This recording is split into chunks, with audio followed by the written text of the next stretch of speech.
Suggested by DASU 6269. A police officer received a call from dispatch about a drunk driver reported near his location, a white Gavro van. He stopped at an intersection when suddenly the driver sped past him. He immediately began the chase, reporting it to headquarters and requesting backup. The driver was speeding dangerously, posing a significant public threat, but the officer didn't expect the tragedy that was about to unfold just a few miles down the road. They were approaching a bridge, hidden behind a sharp curve. The driver took the curve at high speed, lost control, and then the worst happened. He spun out into an oncoming bus full of students returning from a trip. The police officer was also involved as the crash occurred right in front of his car. He quickly called for backup, reporting that his legs were in severe pain before checking on the drivers. When all units arrived, they rescued a crying child whose mother was standing in the bus at the time of the crash. The impact killed her instantly. The child lost her mother just 6 months after her father died in a train crash. The drunk driver had a blood alcohol concentration of 0.20% and was sentenced to 15 years in prison. This is why you should never drink and drive. You're putting everyone's life at risk, especially your own. At best, you'll end up in jail for a few years. Is it worth it? Check out Horizon Hosting for BeamNG server hosting. Link in the description. Submitted by the plane himself. Officer Jacob received a report of a grocery store robbery. He quickly responded, but as soon as he arrived, everything changed. Jacob immediately called for backup as the suspect fled aggressively through the heavy traffic. He was endangering many citizens on their way home from work.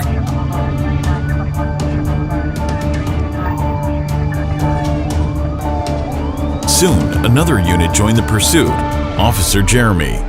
Jeremy had a strong vehicle, so he floored it to get closer to the suspect.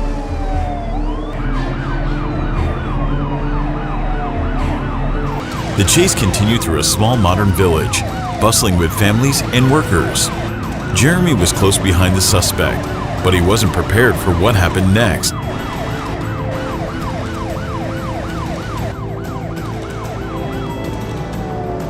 The suspect hit a bump in the road, causing him to lose control and crash into a house. What followed was a tragedy. The suspect, a 35-year-old named Arnold, crashed into the house while the entire family was inside. His car exploded into flames after crashing into their living room, killing 2 children and severely injuring their parents. Emergency units arrived within 5 minutes, but the damage was already done. The parents were rushed to the hospital, while the suspect burned in the car. Officers had no chance of rescuing him. Is it worth trying to escape the police, risking the lives of others and your own? Officer Mark was on his way to a location where a stolen vehicle had been reported. As soon as he arrived, 2 suspects in the stolen vehicle fled the parking lot. He started the chase, immediately calling for backup.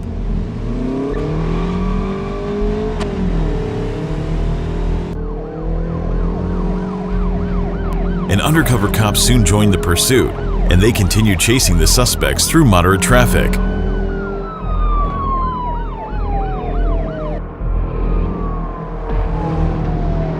Later, 2 more officers joined the chase, and Officer Mark was determined to stop the suspects. Unfortunately, no one expected the chase to end tragically.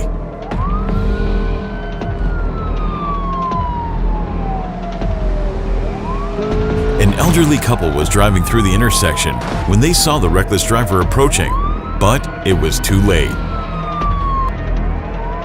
The suspect's vehicle T-boned their car.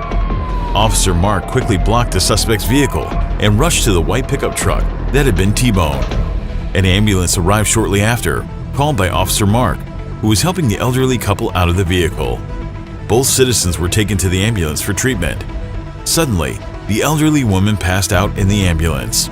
The 2 suspects were identified as members of a gang involved in kidnapping children and selling them to mafia organizations. The SWAT team later raided their basement, finding a truck that was about to leave.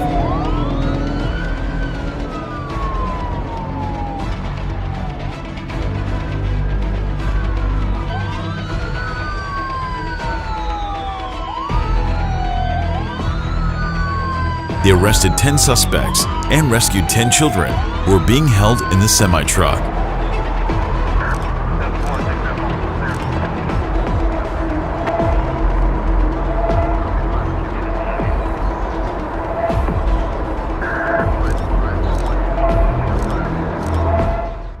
This story is a continuation of a serial killer case. The link to the previous episode is in the pinned comment.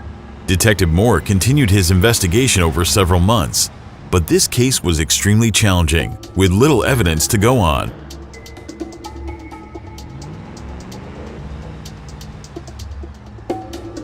One day, he decided to meet with FBI agent Rachel Dawson. They discussed the fact that the killer had left no DNA, fingerprints, or any other evidence behind.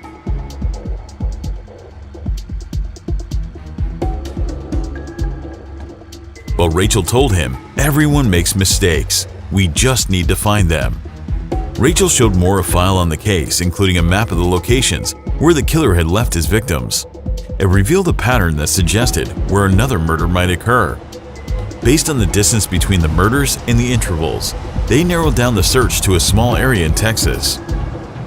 It was a small town, the perfect place for someone to hide in plain sight. One of the victims, Mary Lang, who was found 2 months ago, had ties to this village. Her grandparents lived there, and she had called from that town 3 weeks before her death, though she never mentioned going there to anyone. After a small investigation and checking the area, they found it to be a really hidden village in the forest. They got a tip about a man named Samuel Harlow, who was rarely seen in town.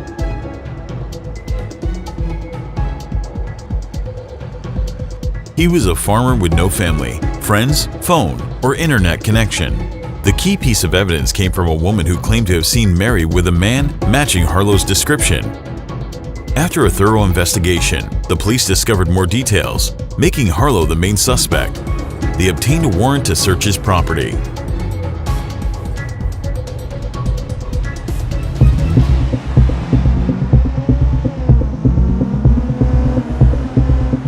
They raided his home, but as they arrived, Harlow was attempting to leave in his car. They started chasing him, but he refused to pull over.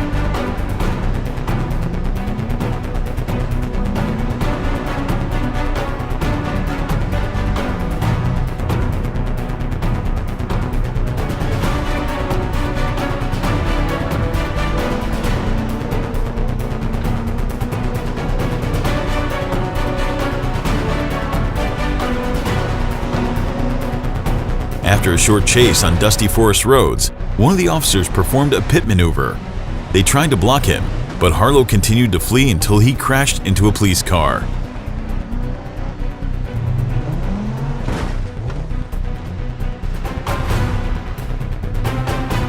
The officers pulled him out and arrested him for evading police, causing damage and injuring officers. He confessed to all the murders and was sentenced to life in prison.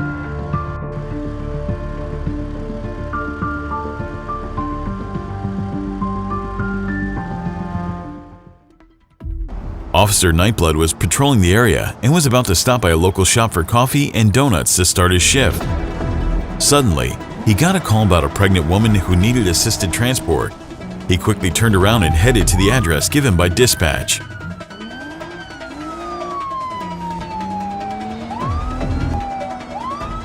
The couple followed him in their car once he reached them. The traffic was moderate. Fortunately, everyone understood the situation and no one blocked the van.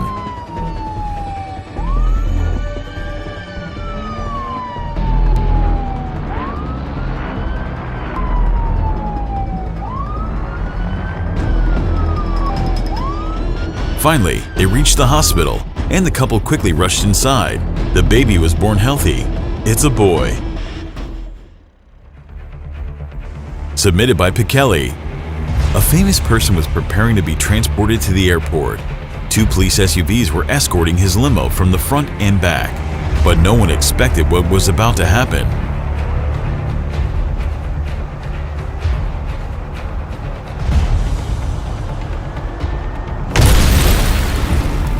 A parked vehicle on the side of the highway suddenly exploded as they approached. Both police cars stopped. The first one exploded as it was right next to the blast. The second car tried to protect the limo, but suddenly,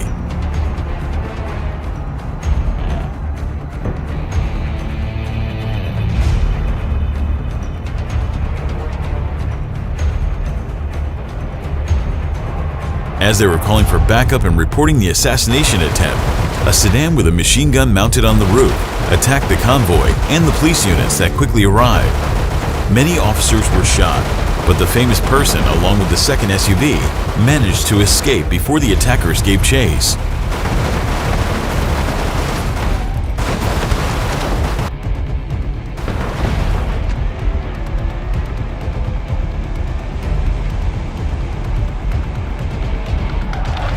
Fortunately, more police units arrived and they pursued the suspect.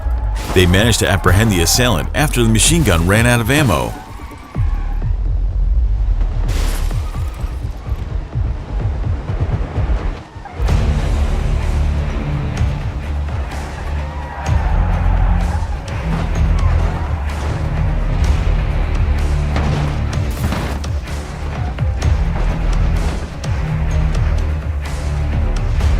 The VIP was then moved to an armored van and safely transported to the local airport.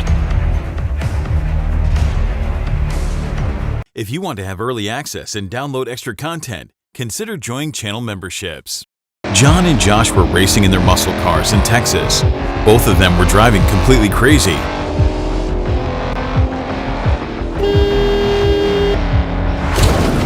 They were causing multiple car accidents, running stop signs, doing dangerous overtakes, etc.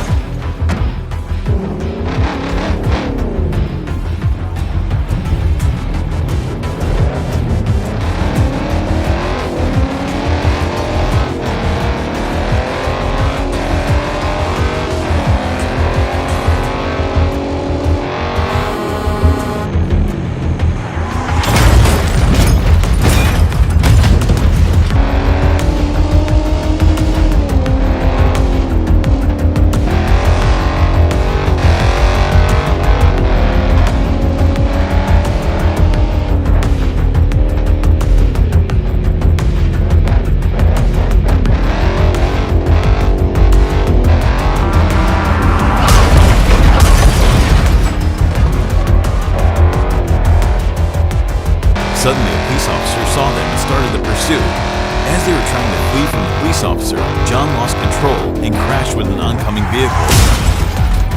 Josh, in an attempt to avoid them, hit another vehicle before he spun out and then hit John's car. Stop, I repeat, stop, all units, all The driver in the Volkswagen Golf was injured after the impact and was treated at the scene. He had only minor injuries. Worse was John, who had multiple fractures and heavy neck pain, as he didn't use a seatbelt. Both of them were arrested after they got treated. Marcus and Freddie were taking a red Porsche Carrera GT for a joyride. It was in the middle of the Saturday. Porsche Carrera GT is a car only for very skilled drivers, as it has no real traction control, and it is rear-wheel drive.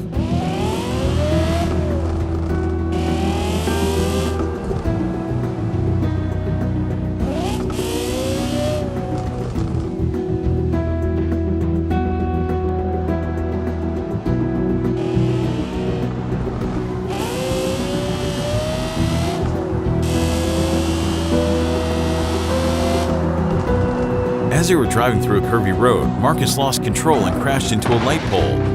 The car burst into flames just a few seconds after the impact.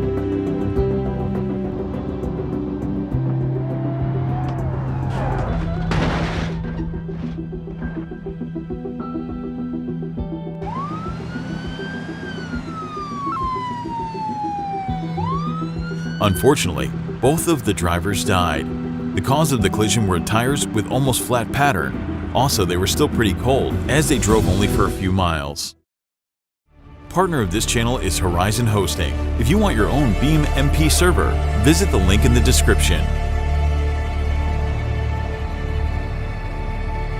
Samuel was transporting fuel in Johnson Valley. He was reading about Johnson Valley the night before that this road is cursed and there were a lot of unexplainable car accidents.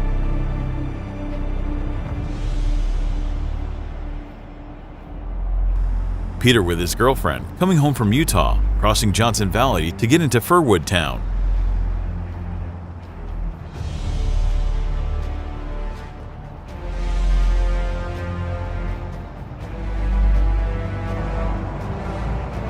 Suddenly, Samuel's truck lost power, and he had to pull over.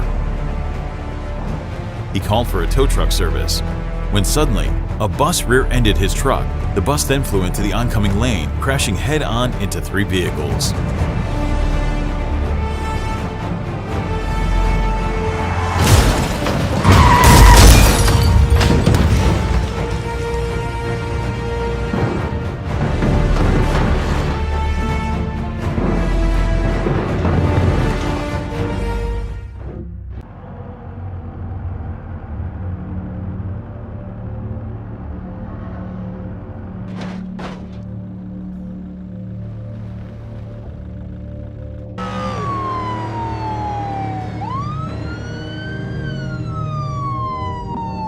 Unfortunately, one of these vehicles was Peter with his girlfriend.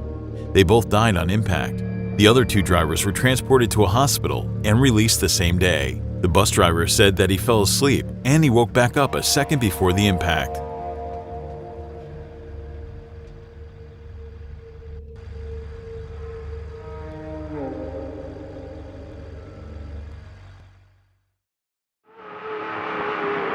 Michael was spotting an expensive vehicle leaving a car meet. Cool cars like an Audi RS6, Bugatti Chiron, Pagani Zonda, and a brand new facelifted BMW M4 CS.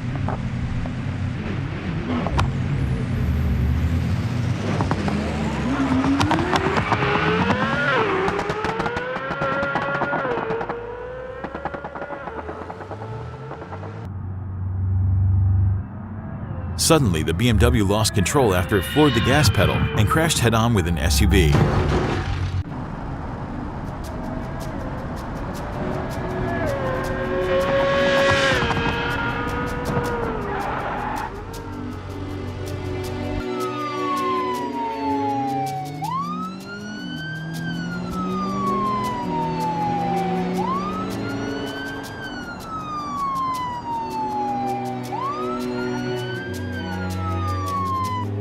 The driver in the SUV was critically injured and transported to a hospital where he had a surgery.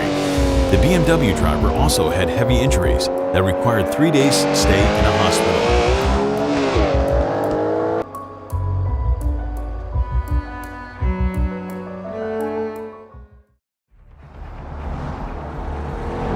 Mark was driving his brand new Jeep in Utah. He was traveling to Johnson Valley. He called his girlfriend that he was planning to marry.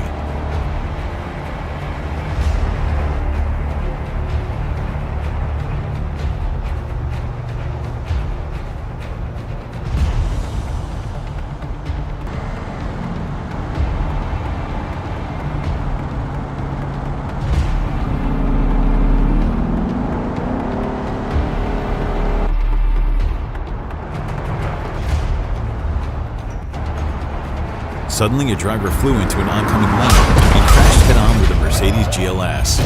That caused a chain reaction. Marcus had no chance of stopping, and he rear-ended the Mercedes GLS before another 2 vehicles hit him.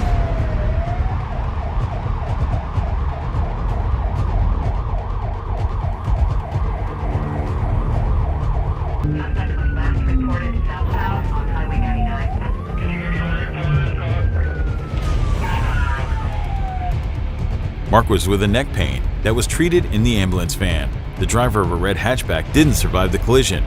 The GLS driver was transported to a hospital after having several leg fractures. The van driver died as he flew through a door after the impact.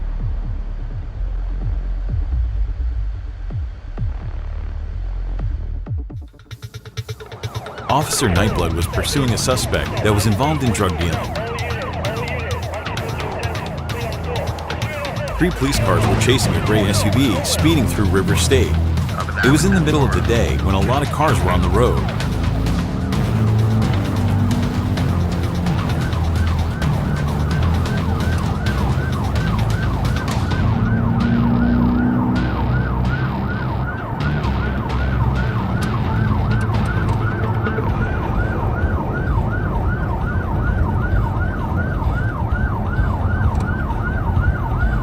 As they were driving through a curve, one of the officers saw a truck on the last second and crashed head-on. Officer Nightblood quickly called for an ambulance unit. Luckily, the officer survived, but he was in a heavy pain.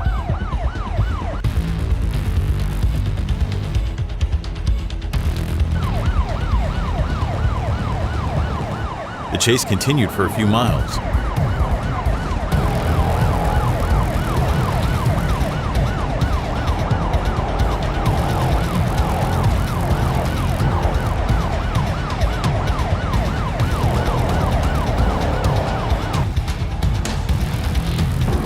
Crashed.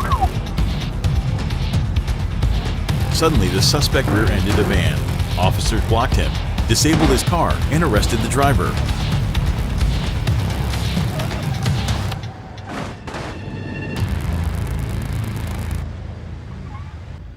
They found 2 kilograms of cocaine in the trunk. The driver in the white van was without injuries. Police officer Frank was patrolling a quiet stretch of Texas when he noticed 2 luxury vehicles speeding well beyond the legal limit.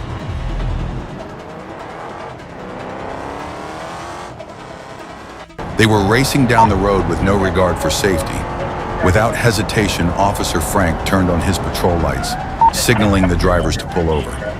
Instead of complying, they floored the gas and fled the scene. Frank immediately called for backup, and within minutes, Officer Samuel joined the chase. The pursuit quickly escalated to speeds of around 80 miles per hour as the suspects weaved in and out of traffic. Unfortunately, this high-speed chase was destined to end in disaster. The driver of the Range Rover was recklessly overtaking vehicles as they approached a busy intersection. A yellow SUV attempted to make a left turn, unaware of the speeding Range Rover, and was violently struck.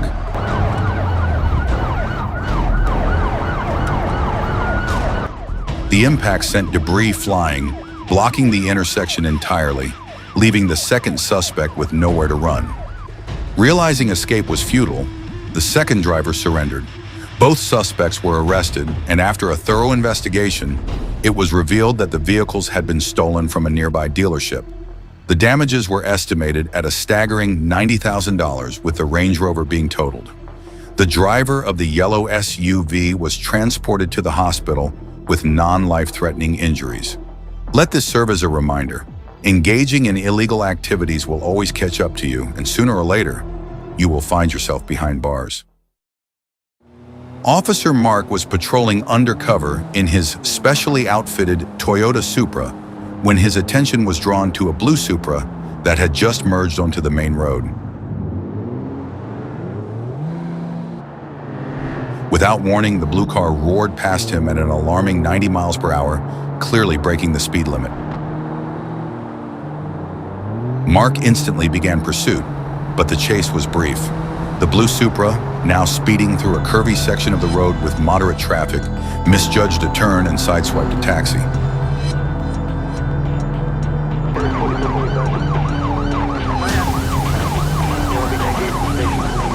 The sudden collision caused the blue Supra to lose control, sending it careening into oncoming traffic, where it collided head-on with a Volkswagen.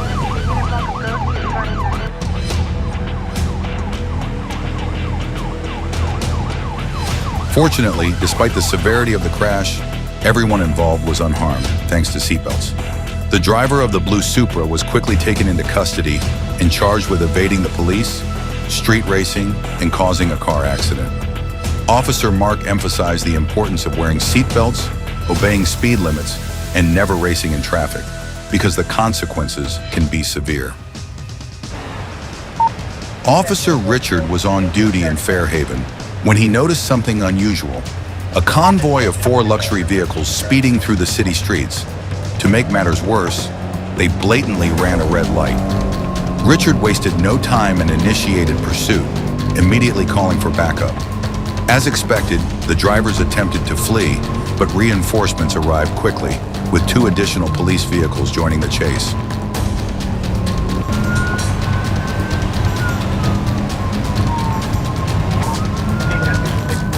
One of the backup officers, Nightblood, soon called for a roadblock with spikes to halt the fleeing convoy. He focused on the Range Rover and the BMW M5, which appeared to be leading the pack. It felt like something straight out of a Need for Speed video game, Richard later recalled.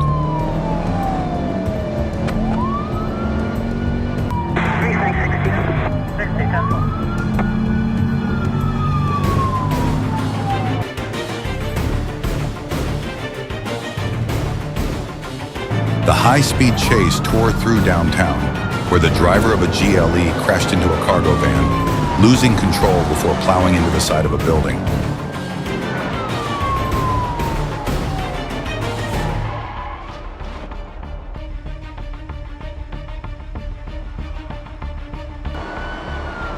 At the same time, Officer Speed successfully maneuvered to arrest the driver of a Supra, but the maneuver caused the Supra to crash into a light pole. The driver was arrested on the spot. Further down the road, the planned spike strip finally stopped both the BMW M5 and the Range Rover, flattening their tires and allowing Officer Nightblood to make the arrest.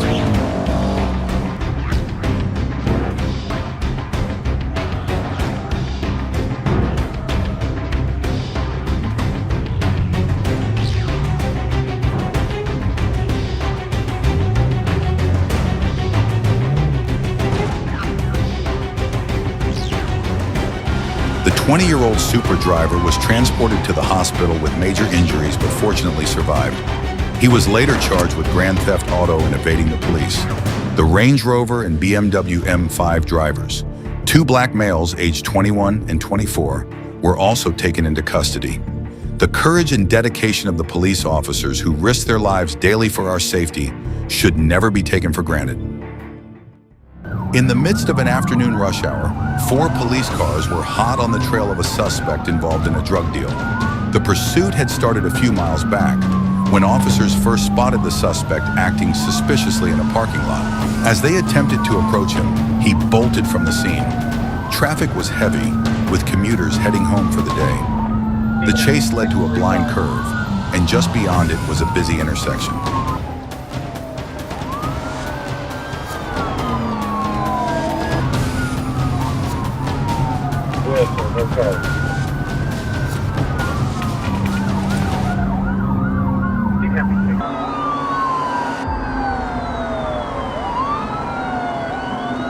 The suspect sped recklessly into the intersection, colliding with a blue SUV that was turning left.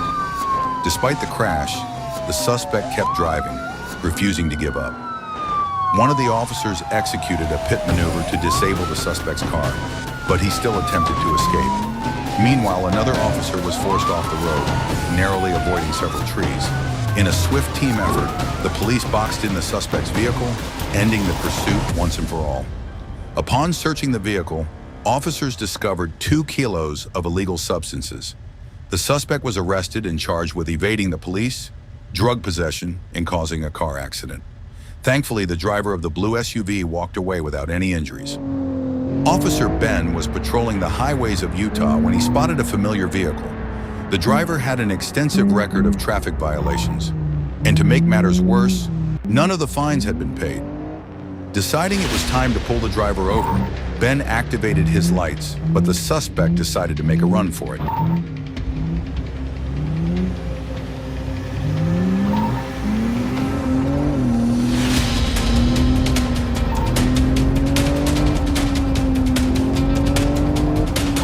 Ben immediately called for backup, and soon, Officer Nightblood and another officer joined the pursuit.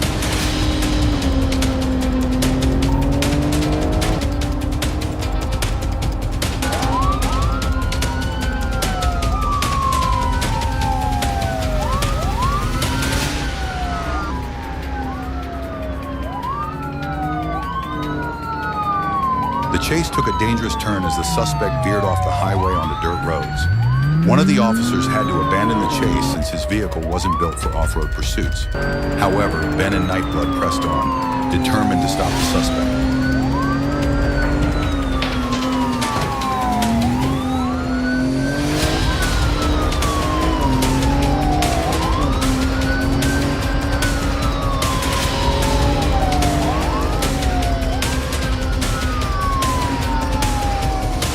As the suspect pushed his vehicle too hard, he eventually lost control, causing the car to roll over multiple times. Without hesitation, Nightblood called for an ambulance while both officers rushed to extract the driver from the wrecked vehicle. The driver, however, was aggressive and resisted arrest. After a brief struggle, he was placed in handcuffs and examined by the paramedics. The driver was then transported to jail with a bail set at $5,000, facing charges for evading the police and resisting arrest. In every story, we see the bravery of law enforcement officers who risk their lives to keep the streets safe. Stay smart, avoid illegal activities, and always remember that crime never pays. The police were in pursuit of a man enraged by the results of a recent election. In his fury, he took out his Ramplo truck and drove recklessly through the streets, smashing into civilian vehicles. Despite having no clear opportunity to stop him, the officers continued the high-speed chase, determined to intervene the moment they had a chance.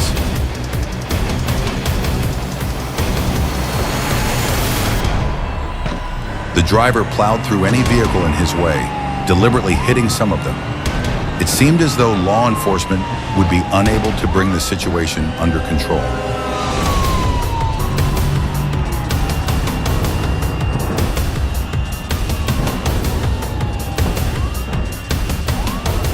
However, the chase took a dramatic turn when the driver made a critical mistake.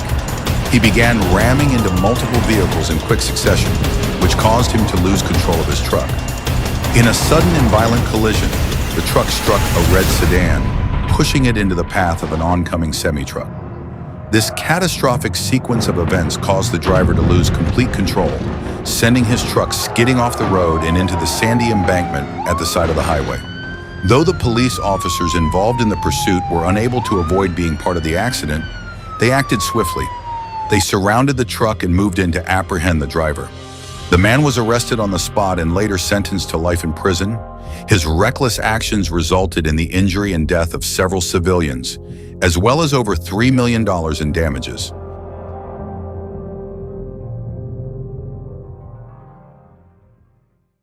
Anna is a 32-year-old ambitious, hard-working woman who has been struggling to balance her personal life and her career. She works as a corporate lawyer at a high-stakes firm and has recently been promoted to a senior position. But at a cost, her personal life is in shambles. She's been feeling immense pressure, which has led to a fractured relationship with her longtime partner, Mark, and a growing distance from her family. Anna's mother, Emma, has been unwell for the past year, battling cancer. While her mother wants her around, Anna has been too absorbed in her career, making excuses and missing important moments. Her guilt has been growing, but she keeps pushing it down, telling herself there will be more time, until there isn't. Her relationship with her younger brother, Daniel, who has been taking care of their mother, is tense. Daniel constantly criticizes her for not being there, and they haven't spoken properly in months. Mark, Anna's partner, has been trying to be supportive, but after numerous missed dinners, canceled weekend getaways, and her emotional unavailability, their relationship is on the brink of falling apart. On the day of the car crash, Anna is overwhelmed. Her mother's condition has worsened, and she feels torn between rushing to the hospital or attending a career-defining meeting with a major client. She tries to juggle both, frantically leaving work early, stressed and distracted. As she drives, her phone lights up with a message from her brother. It's urgent. Her mother has taken a turn for the worse, and he's angry that Anna hasn't shown up. Distracted by her phone, she swerves into the opposite lane. The moment before the crash, she looks up to see headlights coming straight at her. Anna was seriously injured and transported to a hospital. After waking up in a hospital bed, she realized that she almost lost everything. Always have a balance between your work life and your personal life. Never wait until it's too late to visit your family when they are in their hard times. Peter, a 38-year-old former paramedic, has always been known for his calm under pressure. For years, he was the guy who arrived at the scene of accidents, saving lives and helping those in their darkest moments. But 2 years ago, he faced a devastating personal tragedy that changed him forever. Peter lost his younger brother Sam in a hit-and-run accident while Peter was working an overnight shift.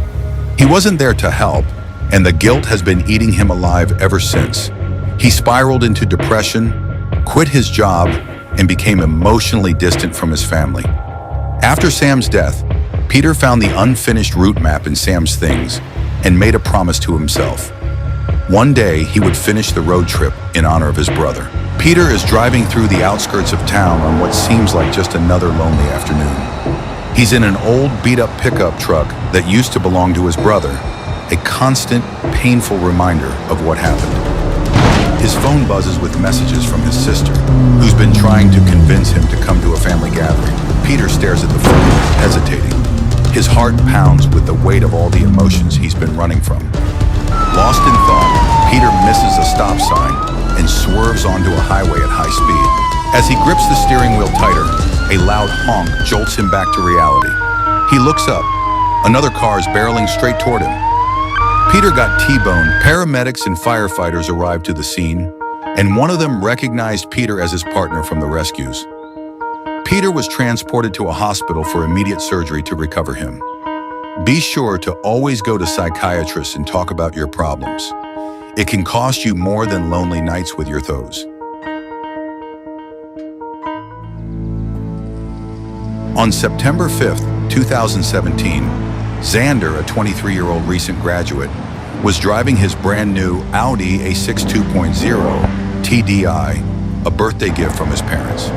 He had just landed his dream job, with the future looking bright.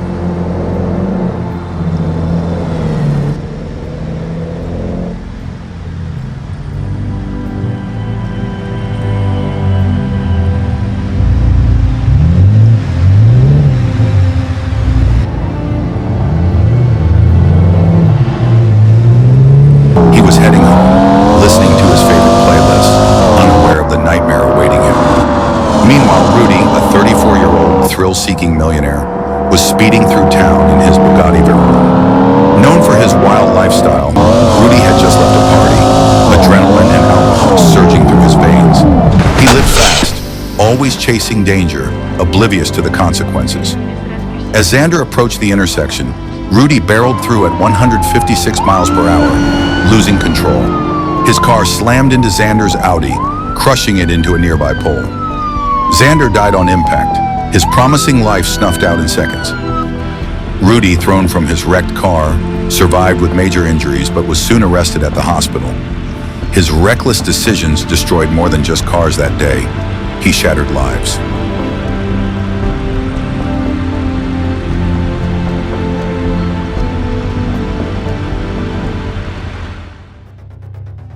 It was a quiet evening as my mom and I drove home in our Dodge Rams, returning from a family dinner. The sun had dipped below the horizon, and the streets were mostly empty.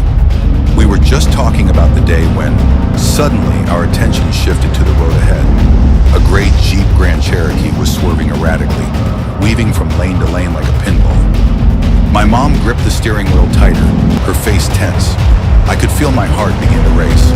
As we cautiously approached, it became clear that the driver was under the influence.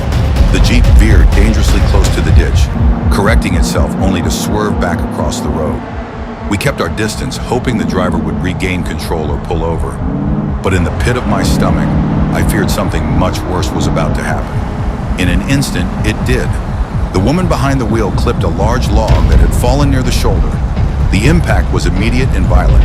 The Jeep flipped into the air, twisting and crashing onto its roof with a sickening thud.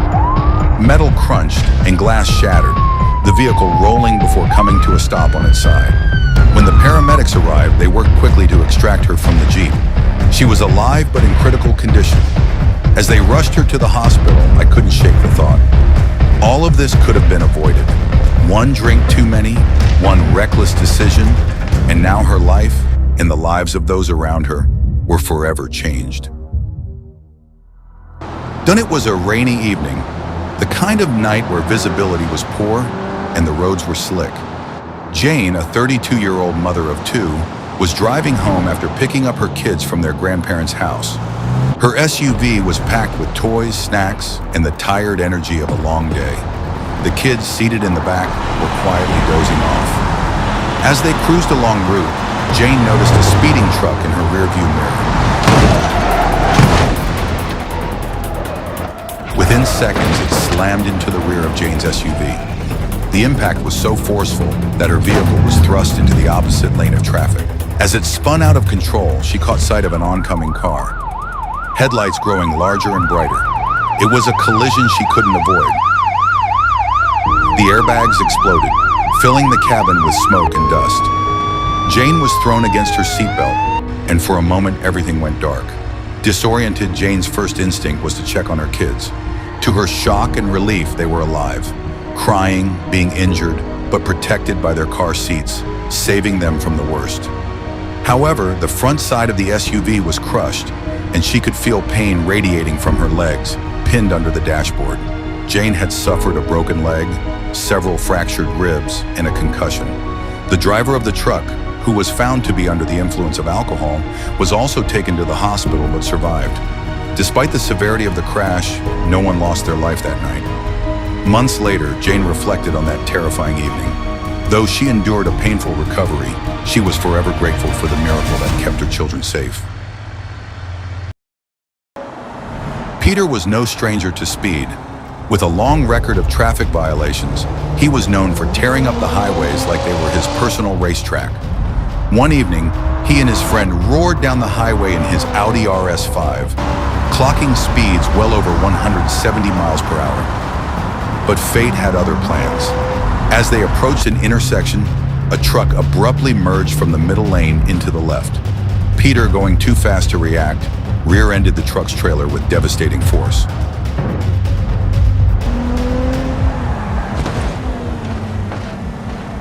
The highway became a scene of chaos as emergency units rushed in, blocking off all lanes. Tragically, both Peter and his friend didn't survive the crash, reminding everyone that speed thrills, but also kills.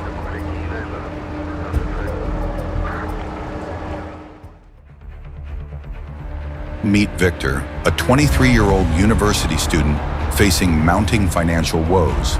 Desperate times called for desperate measures, and Victor took a gamble he couldn't afford to lose. Driving a flashy green Lamborghini Huracan, he caught the attention of a Furwood police officer.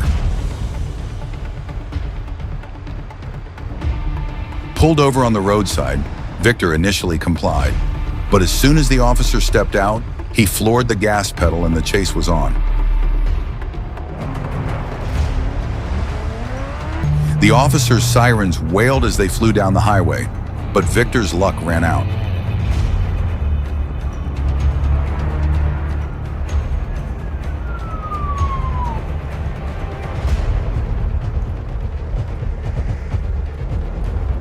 After just a few miles, he lost control and collided with a semi-truck.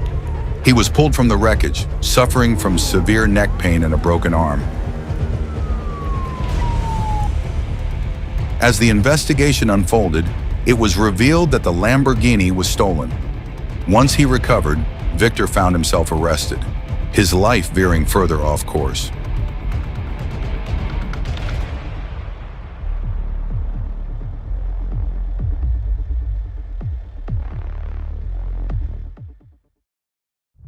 Marcus was a dedicated father of 3 with a love for fast cars. Driving home in his Honda Civic after a long day, he decided to enjoy the thrill of speed, overtaking trucks and a few cars along the way. But the excitement quickly turned to tragedy.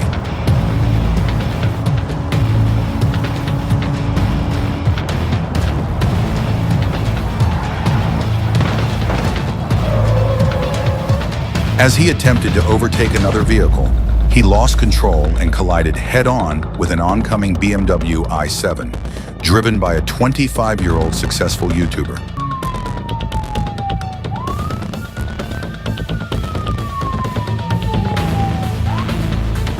The crash was brutal. Emergency responders arrived on the scene, but it was too late for Marcus. He died on impact. The YouTuber, though severely injured, survived thanks to the advanced safety features of his car. He faced multiple surgeries, but his life was spared.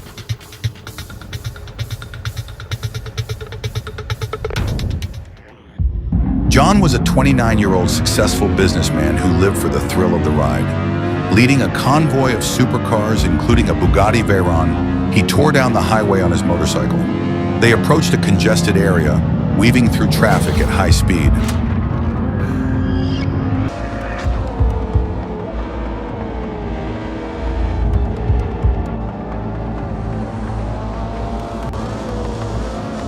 Just as they were maneuvering around slower vehicles, a civilian driver ahead suddenly slammed on the brakes, missing an exit.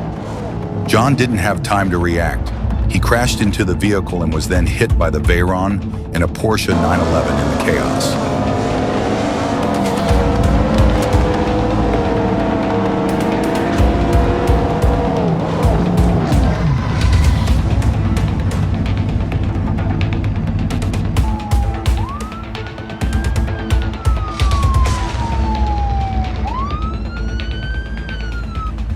The emergency units arrived within minutes, but John's injuries were too severe. He was pronounced dead at the scene. The other drivers, shielded by their cars, escaped with minor injuries.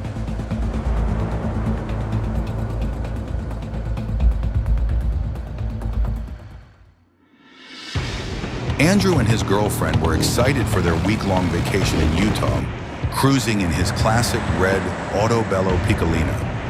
The highway was packed with trucks transporting cargo, creating a dense flow of traffic. But in an instant, everything changed.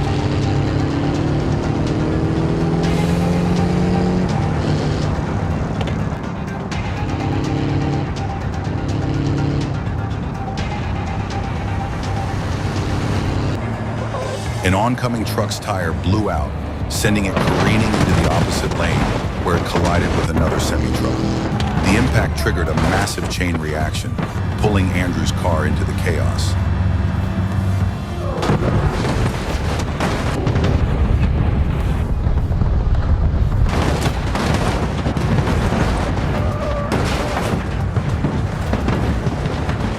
The resulting 6-vehicle pileup claimed the lives of both truck drivers who initiated the crash, while the remaining drivers, including Andrew and his girlfriend, were treated on the scene for their injuries.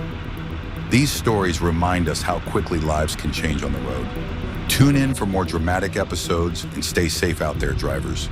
Remember, speed may thrill, but it can also take everything away. Check out Mad Monk, Ultimate Supplement for Gamers. Collect it now in the description. Fred was a man who had it all: wealth, power, and the admiration of his peers. As the CEO of TechVision, a cutting-edge AI development firm, he was earning a comfortable 6-figure salary.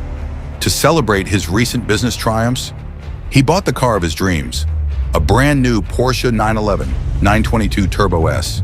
It was sleek, fast, and a perfect symbol of his success. Later that day, Fred took his new Porsche for a spin through the city streets. He couldn't wait to unleash its power. As he cruised through the city, BMW M3 G80 pulled up beside him at a light, and the driver gave Fred a nod, a silent challenge. Caught in the heat of the moment, Fred's competitive spirit took over. Without thinking twice, he hit the gas, and the 2 luxury cars raced through the streets. In his rush to win the race, Fred ran a red light at a busy intersection.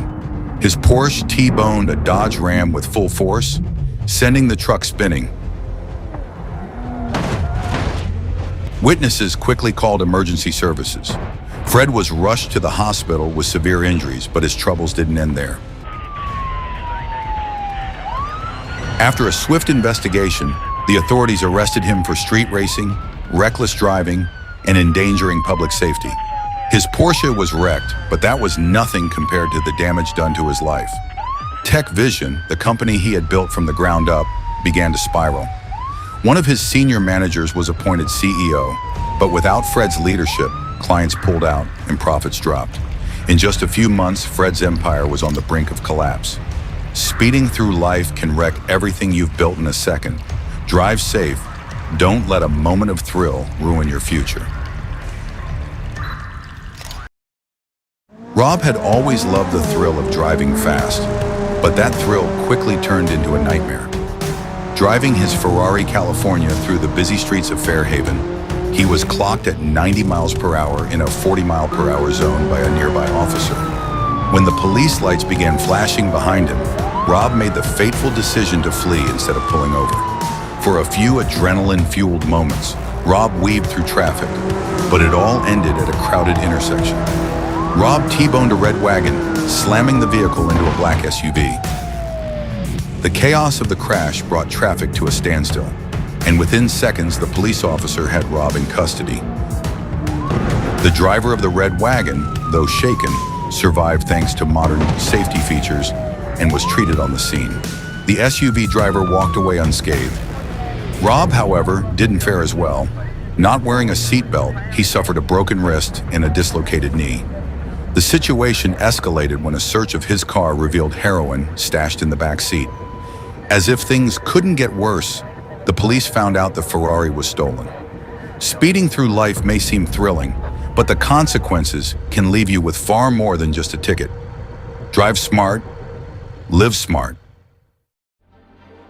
YouTubers Jake, Mike, and Kevin, known for their flashy gaming content and love for fast cars, decided to take their supercars on a road trip to Johnson Valley. Their goal? To film some exciting footage for their viewers. But as they sped through the highways, they didn't just break speed limits, they shattered them.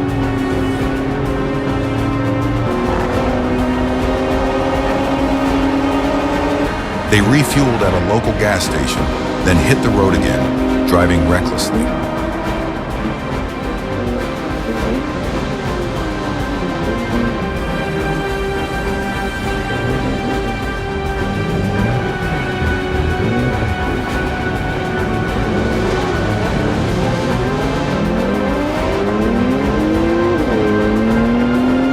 Jake, driving the Lamborghini with his girlfriend, made a fatal mistake.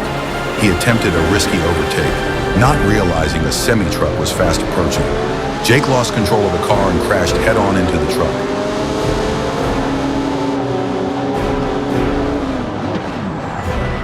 The impact was catastrophic. Jake and his girlfriend didn't survive. The truck driver was severely injured and rushed to the hospital for emergency surgery.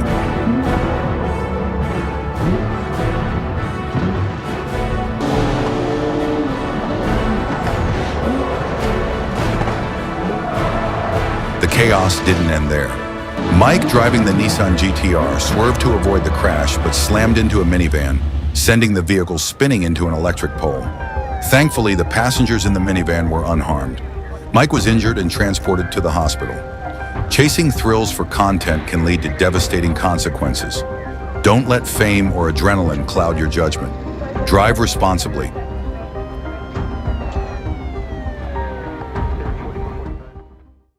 Police officer Brandon had seen his fair share of street racing, but this chase was different.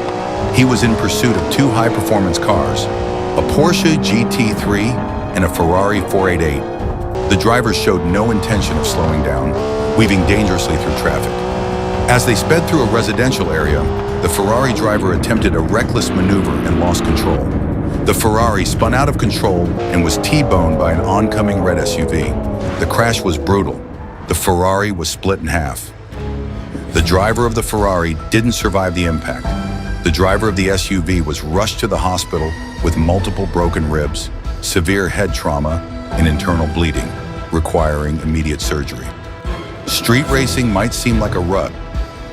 Story 5: A Rich Man's Mistake.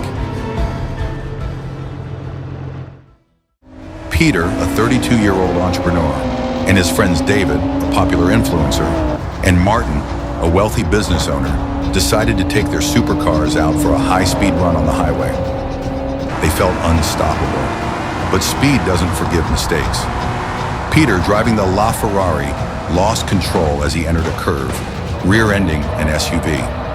The impact caused a small pileup as the drivers behind slammed on their brakes, unable to maintain a safe distance. Fortunately, no one was seriously injured this time, but the outcome could have been far worse.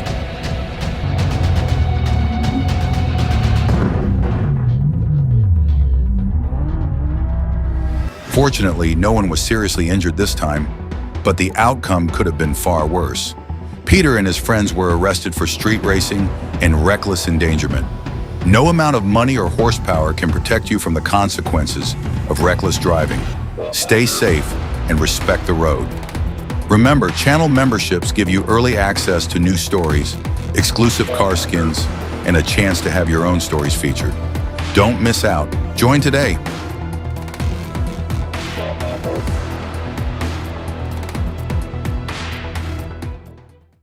Meet Officer Kane, codename Nightblood, the city's most relentless cop. Every night, he roams the streets in his customized interceptor, hunting down the city's most dangerous criminals who use cars as their weapon of choice. It's just past 4 a.m. when Kane gets a call. A notorious gang, known for high-speed thefts, has been spotted on the outskirts. They're armed with souped-up muscle cars, and they're not stopping for anyone. Kane spots the gang up ahead. They're rolling in a convoy of custom muscle cars, engines roaring. As they hit the gas, Kane follows, knowing this chase will push him to the limit. The gang members try to shake him off with rapid turns, darting through alleys and cutting across intersections. One of them made a mistake in the first intersection. He lost control and crashed into an oncoming car. He was quickly arrested by a police officer who was trying to catch up. The driver who was hit by him was treated at the scene. Kane is now following two muscle cars, each having over 800 horsepower. As they are doing another sharp turn through an intersection, an oncoming car lost control while trying to avoid them, and it crashed into oncoming traffic.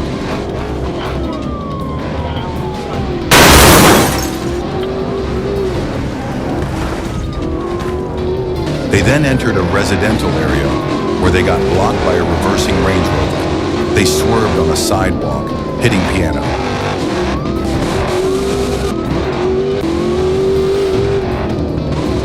As they enter the tunnel, the gang makes their move. One car swerves in front of Kane, braking hard.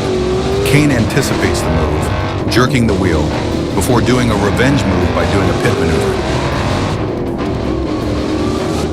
However, that didn't stop the driver from fleeing.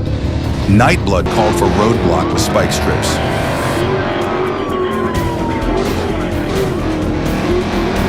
A driver in Chrysler ran through spikes, lost control, and crashed into oncoming Dodge Ram. Units prepared for arresting the driver quickly pulled next to the Chrysler and arrested the driver. The remaining gang member pushed the gas pedal, but unfortunately, he didn't slow down on a red light and he flew into intersection before he T-boned a Ford Raptor. That disabled both of the vehicles. Officer Nightblood quickly stopped and made sure that the gang member won't go anywhere. Nightblood called ambulance and backup units to help him to arrest the driver and clear the road. All three gang members were sent to prison with drug dealing, car thefts, and street racing. However, there are more members hiding in the city. Should we find them? Check out MadMonk, our channel partner, who provides top quality vitamins and brain supplements. Officer Mark was patrolling the Texas roads, alert as he navigated his route. Suddenly, as he stopped at an intersection, he spotted a green pickup truck speeding recklessly. With lights flashing, Mark signaled for the driver to pull over, but the driver refused, accelerating even faster as Mark called for backup. The pursuit intensified as the green truck swerved dangerously into oncoming traffic, forcing cars off the road and nearly causing several catastrophic accidents.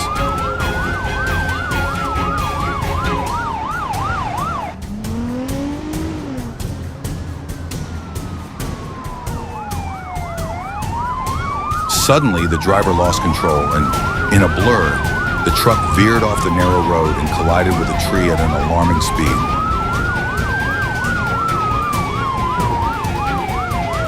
Officers rushed to the wreckage, only to find it was too late. The driver, identified as 37-year-old Derek, the owner of a local bar, had been killed on impact.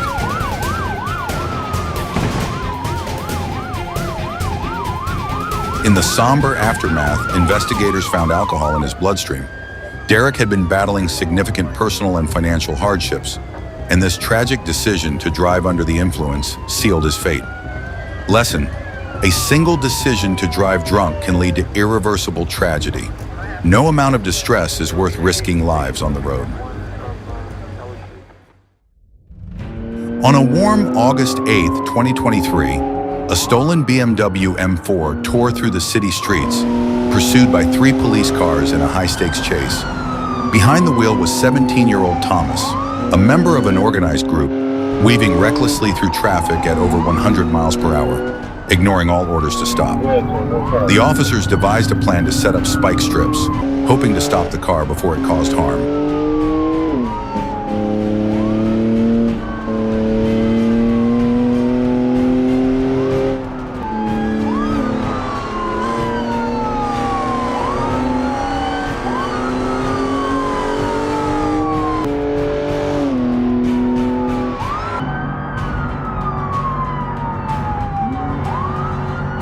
But as the chase ascended an overpass, the narrow road and high speeds pushed the danger to its peak.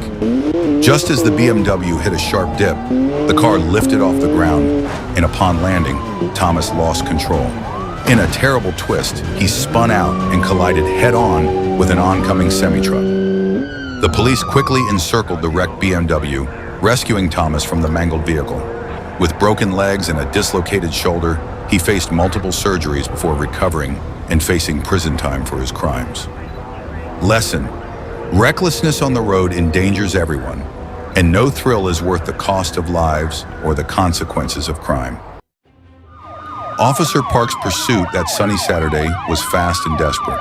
A pickup truck, driven by 24-year-old Richard, sped away with stolen cargo, tearing down the road with officers close behind. Traffic was steady, but the speed and chaos of the chase felt as if it froze the city around them.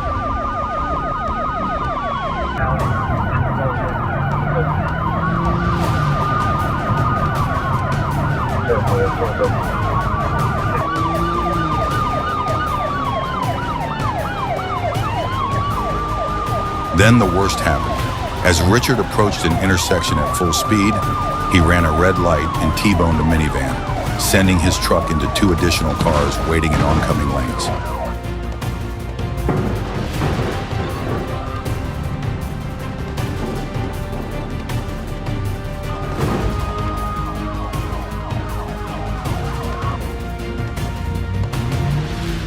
The scene was horrific.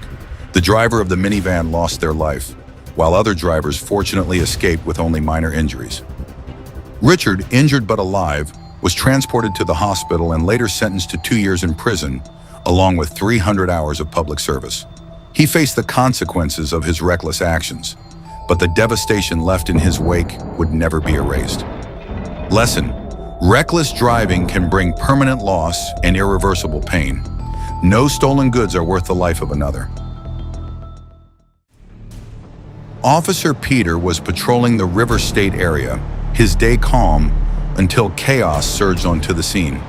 A speeding car, reported by multiple callers, overtook him, the driver recklessly swerving through traffic. Peter's pursuit began, his heart pounding as the driver refused to stop, weaving dangerously and creating havoc on the road.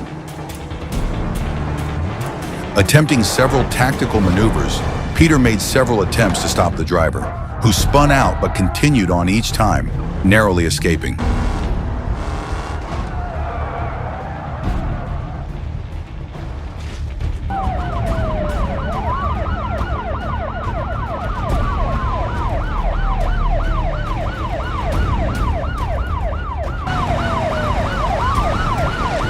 Just as Peter called for backup, the driver lost control on a sharp curve, skidding into the grass. But as soon as his wheels hit the road again, he floored it, defiantly returning to his path of destruction. In a swift move, an officer executed another pit maneuver, boxing the driver in.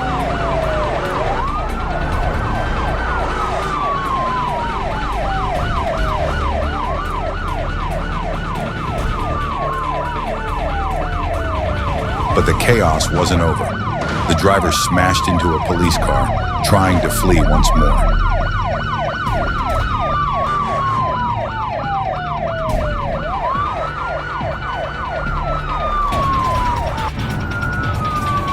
This time, Peter was relentless, closing in and executing a final maneuver that brought the vehicle to a stop.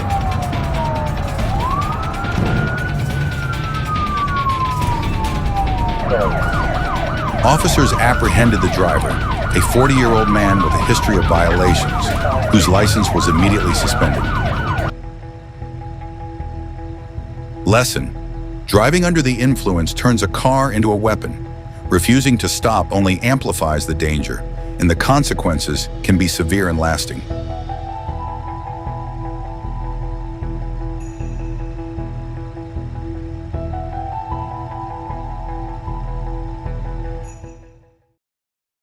An eager worker at a logistics company was learning crane operations from his experienced colleague, Dan. With only basic knowledge, Mark felt a mix of excitement and nerves. One hectic Tuesday, Mark tried lifting a large crate while Dan supervised from nearby.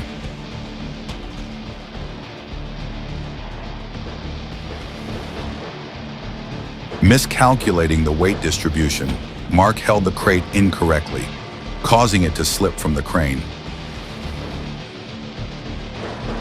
The heavy box struck Dan on the head, sending him to the ground. Mark called for help, and an ambulance arrived.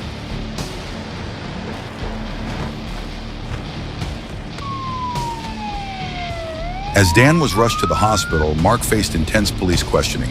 He felt crushed by guilt and responsibility. Dan stayed hospitalized for a month, suffering serious injuries. This taught Mark that eagerness without caution can have devastating results.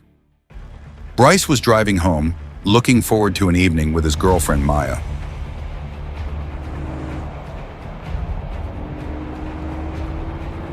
Traffic slowed, and Bryce gently braked.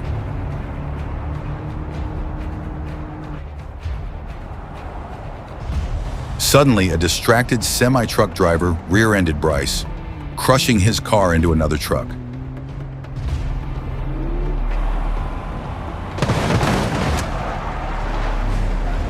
A pedestrian standing next to his disabled vehicle was also struck.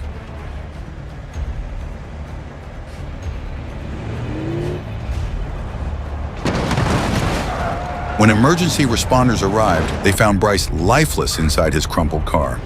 The truck driver, who had been texting, faced severe legal consequences. This tragedy highlighted how even a moment of distraction can lead to catastrophic results.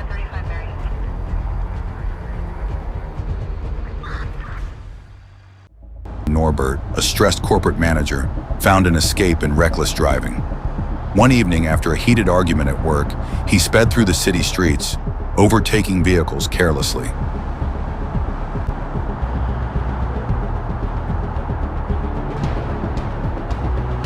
As he attempted a dangerous overtake, he lost control and crashed head-on into a semi-truck. An SUV, unable to stop, collided with Norbert's wrecked vehicle.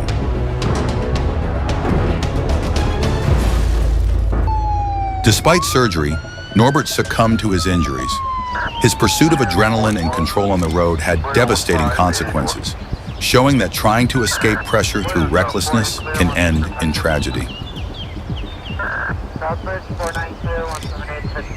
Join our channel membership to get early access to videos and exclusive member-only skins. Hit that join button and become a part of our community.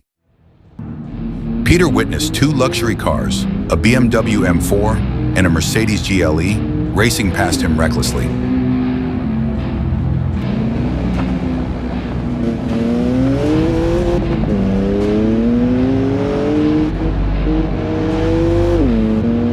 They approached a blind curve, with the BMW gliding through, but the Mercedes lost control. The driver crashed into an oncoming SUV, sending both vehicles off the road. Peter stopped and called for help, watching emergency responders extract the injured drivers. Both survived but faced long recoveries. This incident reinforced the deadly consequences of pride and thrill-seeking on the road. Two teens were enjoying a cruise and had planned to meet up with a friend. John and Mark were on their way to their grandmother's house to help her with some shopping. After that, as mentioned earlier, they were planning to meet up with their friends to go to a downtown cinema. As they drove through downtown, they were in good spirits, listening to rap music and enjoying the summer day. When they approached an intersection, they stopped at a red light, which turned green after about 3 seconds. As they slowly rolled forward, a Dodge Ram driven by a drunk 35-year-old man suddenly T-boned their car at high speed. Bystanders quickly called emergency services.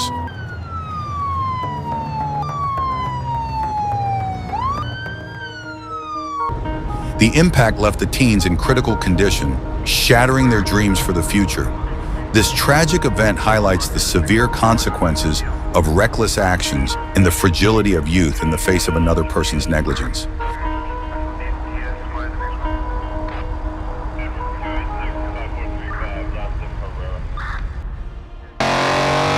A stolen Dodge Hellcat fled from police after a traffic stop.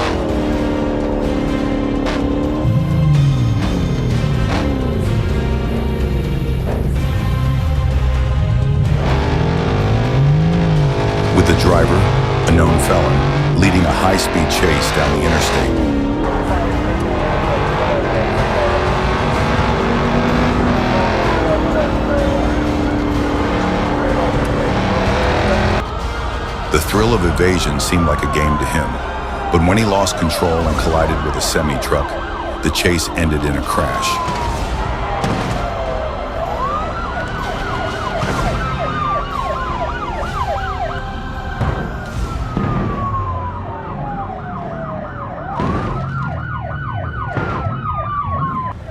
Critically injured, the driver finally faced the consequences he had been evading for years. This chase showed that running from the law only delays the inevitable.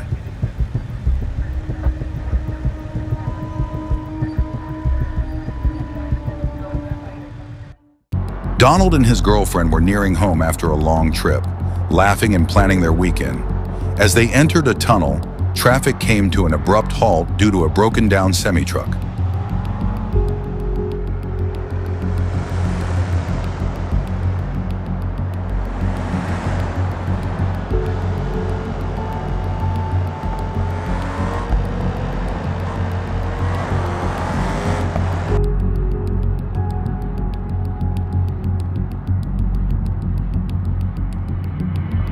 Donald braked hard but rear-ended the truck. A second truck behind them, not noticing the slowdown, crashed into their car, leading to a fatal outcome.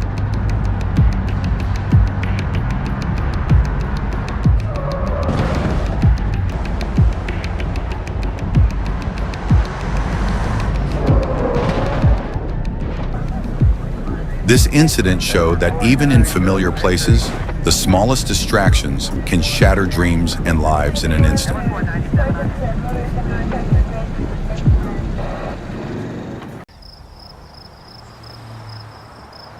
James was heading home from work in his pickup truck early in the morning. He was after a 12-hour shift. He was working in a warehouse as a tollier.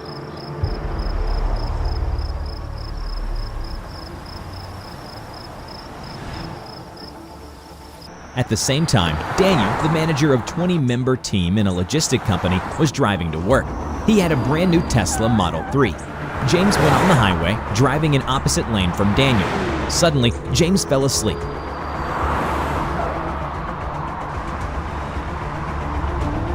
And went into the oncoming lane and crashed with Daniel head-on. Witnesses called the police and medical units. Sadly, both of the drivers died at the scene.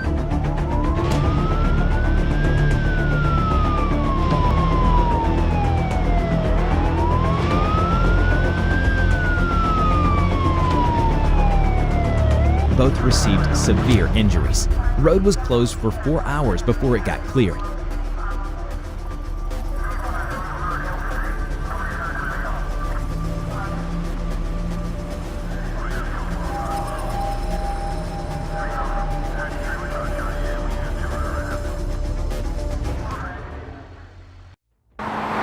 Alex was driving his Dodge Magnum in the Fairhaven city. He was running late for his first day of the job because he got busy with his newborn child in the morning. Alex was breaking all the traffic rules to get to his job on time, and he didn't want to come late on his first day. He was speeding, swerving through traffic, and running stop signs.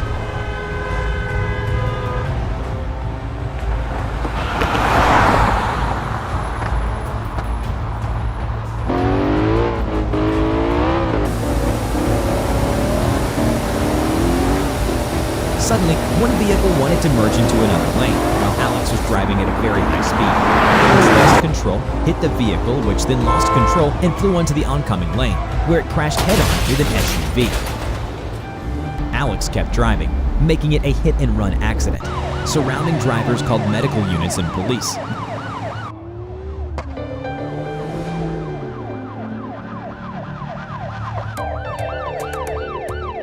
But unfortunately, the driver of the white sedan didn't survive. Her name was Jenna, and she was driving to her mother who needed help as she was very old. Her mother prepared her favorite food, which she never got to eat. Alex was later found after a dash cam of one of the drivers showed Alex causing the accident.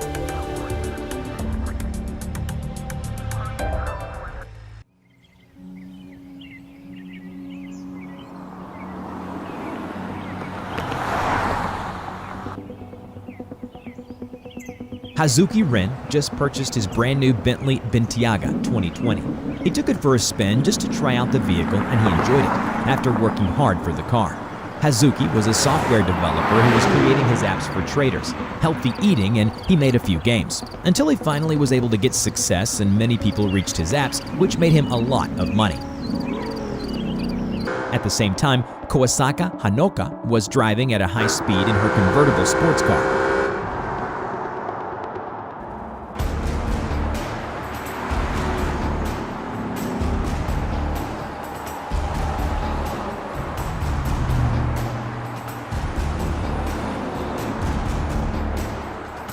She suddenly lost control on a bumpy part of the road, which caused her to spin out and rear-end Hazuki's Bentley.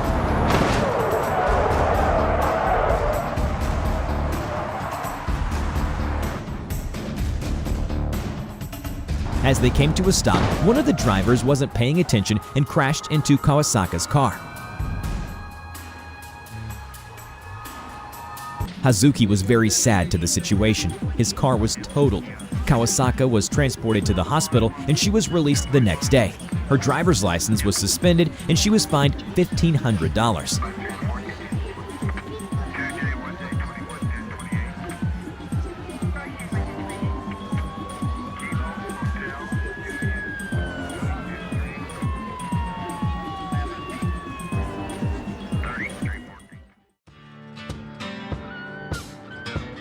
Henry was leaving the docks with a container that he got loaded on his trailer. Henry is 34 years old and he's a truck driver, working as a driver for 7 years.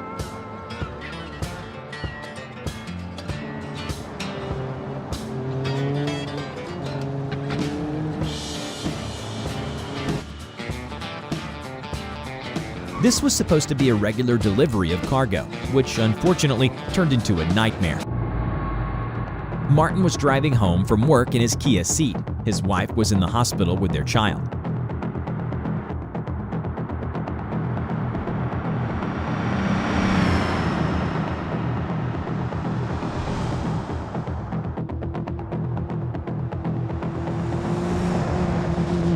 As Martin's wife called him and told him their child passed away, he suddenly dropped his phone and all memories flashed in front of his eyes.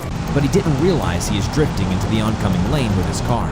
Martin crashed head-on to Henry, who had no chance of stopping or avoiding hitting Martin. Unfortunately, the truck driver behind Martin hit him as well, which caused his car to get crushed. All medical and emergency units responded quickly, but there was no chance of saving Martin's life.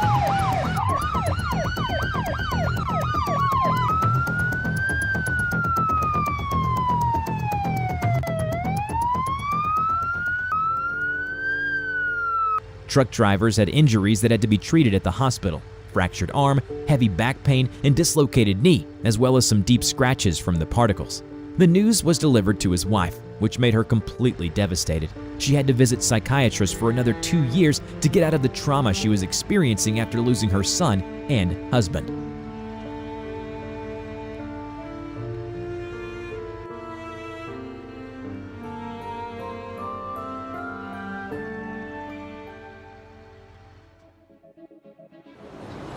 John Forrester was an American mobster. He was driving a 2020 Dodge Charger SRT with Stage 3 engine.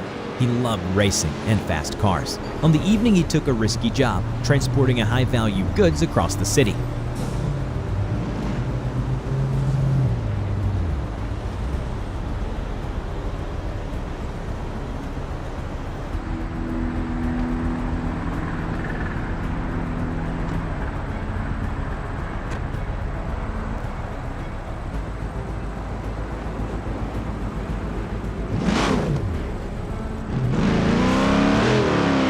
However, police had him tracked for several months now and were collecting all evidence to get him arrested. While he was transporting goods, unmarked police cars were following him.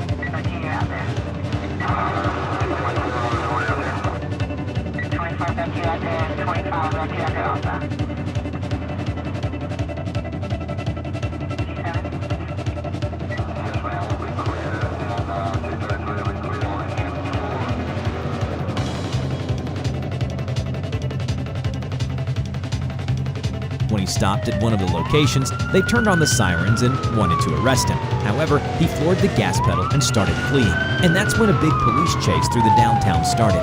John was reaching crazy high speed, around 100 miles per hour.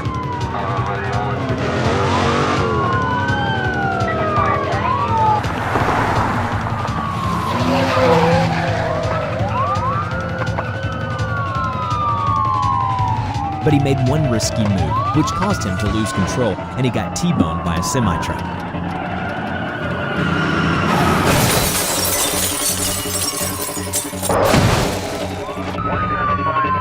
Since he was driving at crazy high speed, the car got extremely crushed by a truck.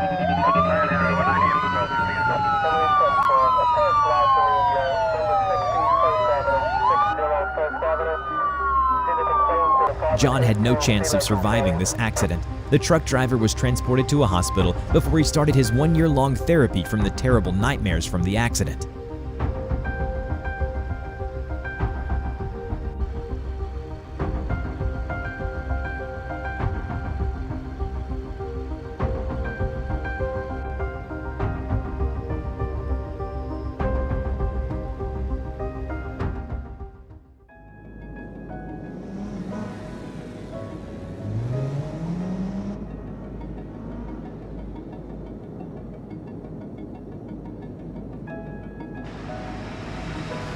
Mark was leaving his home in the morning.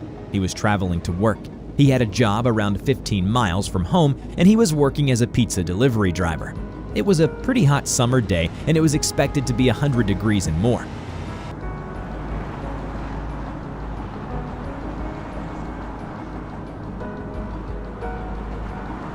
The roads were pretty empty as it was a Friday, and Mark was excited about getting back home, going to the gym, and then playing some video games.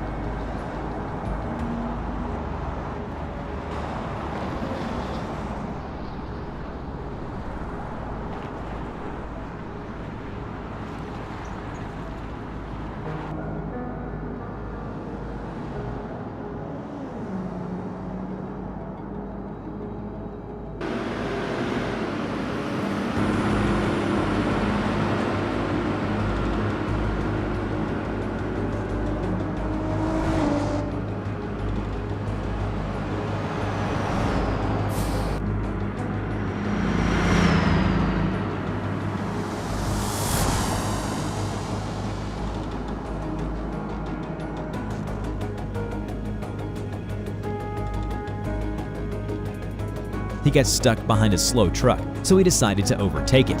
But he decided at the wrong time and started overtaking right on the curb.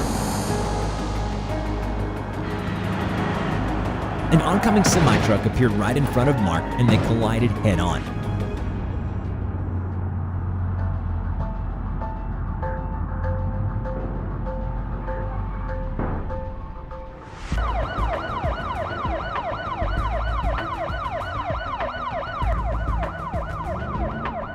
Unfortunately, Mark didn't survive the accident. The semi-truck driver was treated at the scene.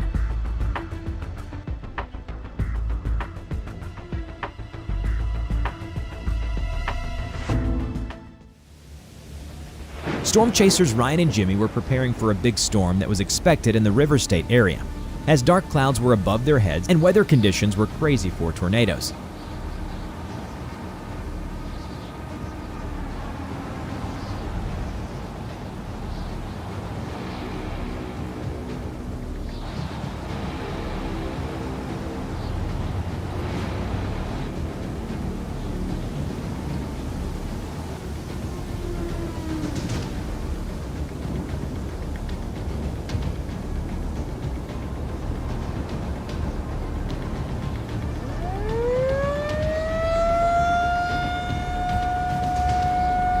As they were driving through the River State countryside, they suddenly saw a funnel forming above their heads. They quickly pulled over and called to National Weather Tower so they could put on the sirens. The tornado touched down and immediately started causing damages, as some vehicles were right in the path of the tornado.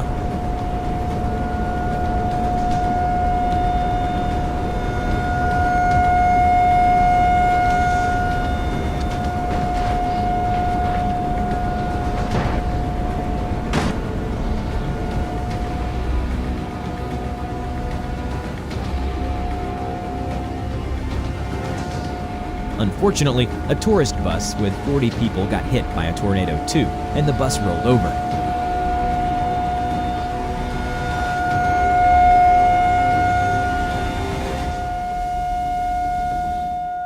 When the tornado finally vanished, emergency units came immediately to the area to help injured drivers and civilians. Luckily, nobody was killed in this weather event. 36 people were injured in the bus, but all were treated at the hospital and were released.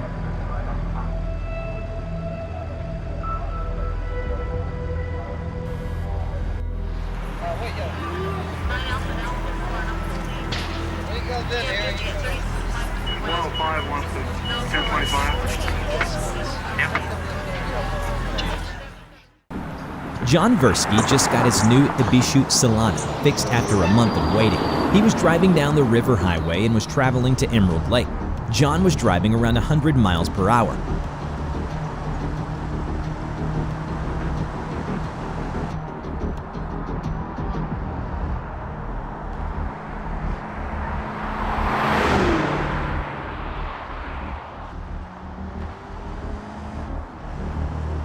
But around halfway of his trip, the engine check light turned on. He decided to ignore it.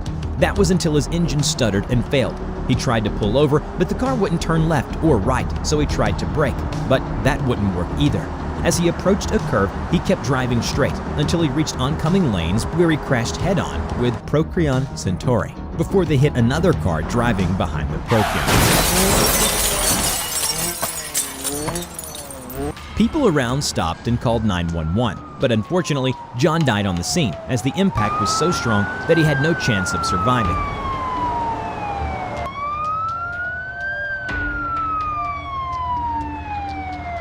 The Procyon Centauri driver was transported to the hospital in critical condition, but luckily they managed to stabilize him. The Ibishu brand was then fined $1 million for faulty engineering, and John's family received $500,000 that they won in court.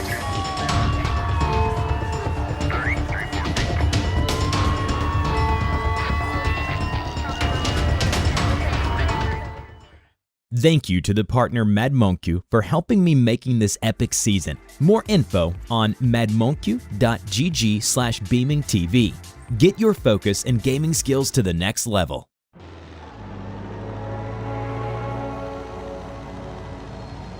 Brad was on his way home from work in downtown Belasco after closing out a deal with his client. Brad was in the Procyon Centauri that he recently purchased after a previously closed deal.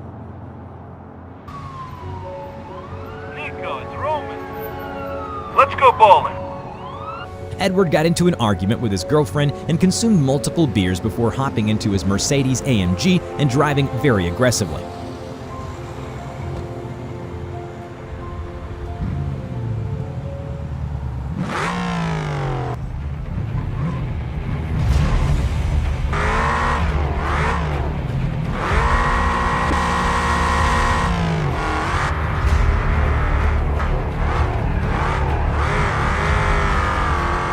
He was swimming through traffic, breaking all possible traffic rules, hitting Toyota Corolla before taking off.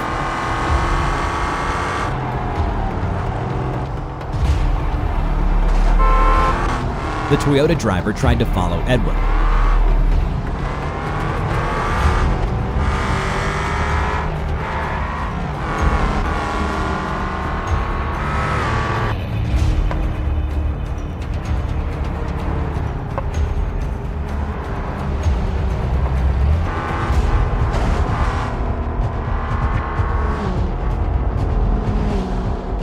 But Edward cut off a Dodge Ram, then lost control and flew into the way of the Toyota driver who ended up crashing into him.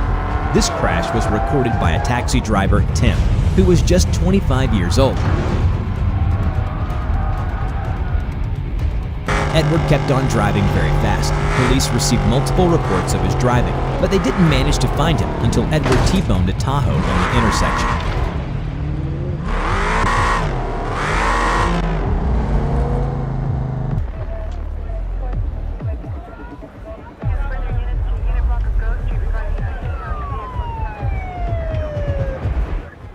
As Edward was fleeing through downtown area, Brad was driving through an intersection. Edward saw him, but it was too late. He smashed into Brad's brand new SUV and both cars got disabled.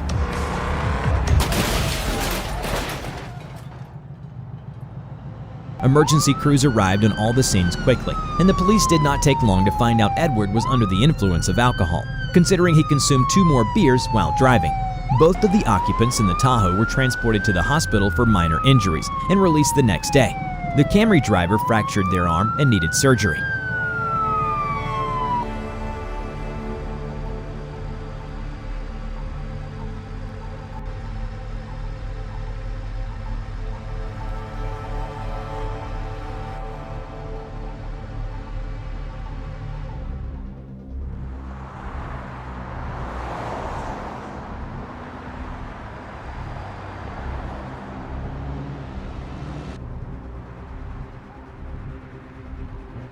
Max left his house and went inside his Land Rover to visit his family's house for Thanksgiving. Jacob bought his brand new Hirochi CCF and was excited to drive it on the road.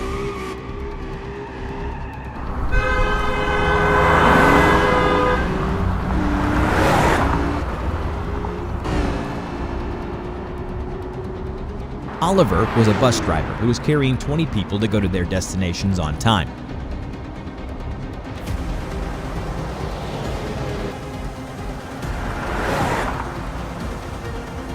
Kenneth was a truck driver.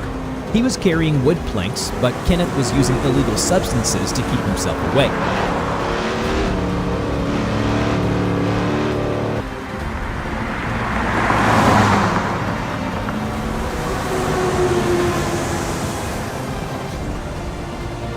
Jessica was driving her Toyota Tundra and was driving back to her house after long hours of work.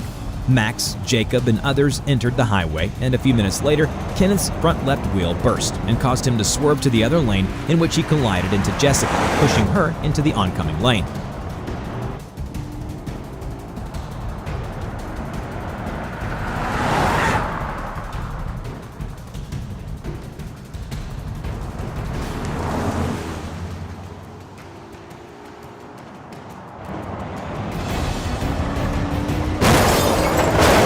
Jacob rear-ended Kenneth's trailer, and as Kenneth flew into the oncoming lane, he crashed head-on with Oliver.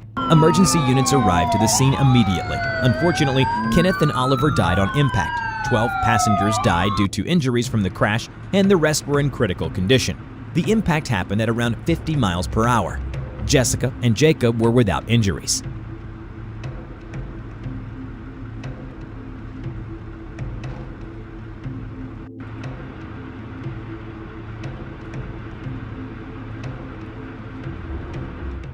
Thank you to the partner MadMonQ for helping me making this epic season. More info on madmonq.gg/BeamNGTV.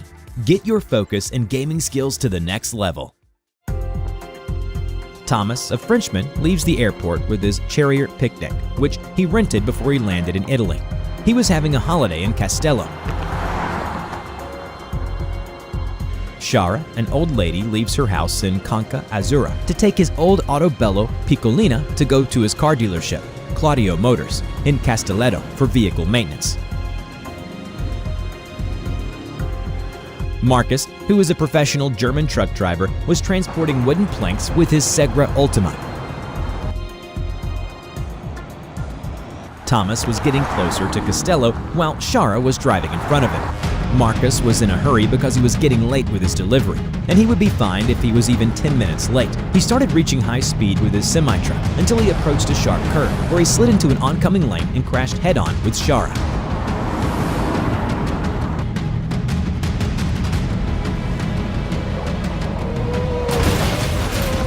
Thomas saw all of this and quickly pulled over and dialed 112 for an emergency. Unfortunately for Shara, she didn't survive the accident. Her granddaughter found out about it the same day. Shara was supposed to come to her birthday party and give her granddaughter a ride in her vehicle. That's why she went for maintenance to be sure the car was in good condition. Marcus was fined and his driver's license suspended for reckless driving and killing a civilian.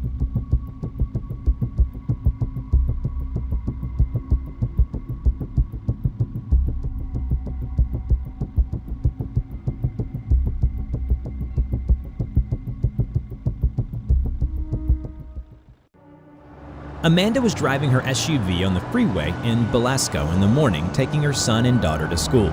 Tori was driving her Nissan Altima at a high rate of speed, trying to get off the Belasco highway at the same exit as Amanda.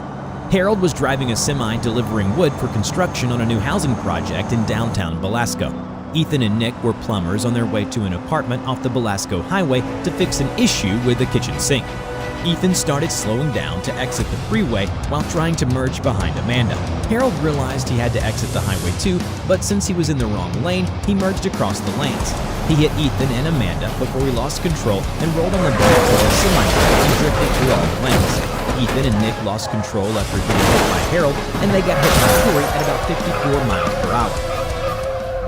Luckily, Amanda and her son were without injuries. Ethan was in critical condition after his side got hit by Tori, who also had a lot of injuries, such as cuts in his arm and heavy neck pain. Nick was fine. He was in shock and with a little back pain after the impact. Harold managed to get out of his truck after he rolled over, but luckily he was also without injury.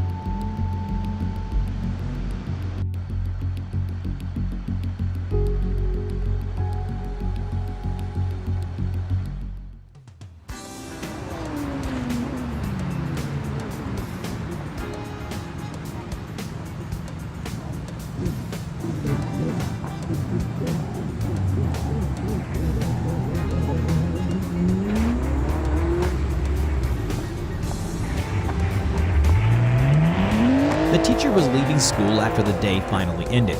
She was tired after she had to scream at the kids the whole day and try to teach them something. As she was coming home, she was thinking about going on a vacation with her boyfriend. At the same time, a fire truck was coming to a fire happening in the neighborhood area.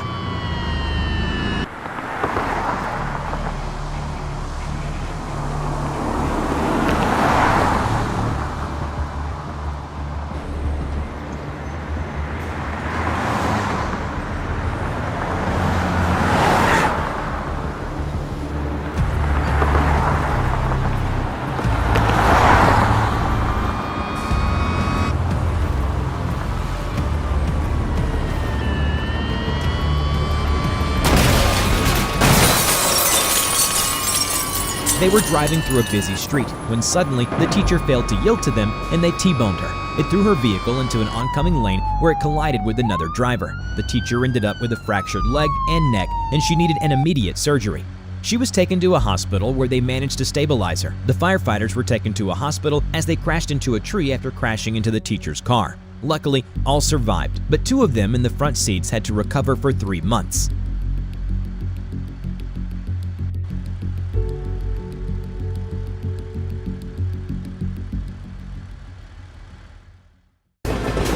Daniel was driving a train. He was stopping at Mouskoai Station. He waited for passengers to get out and get in. After that, he waited for the departure approval.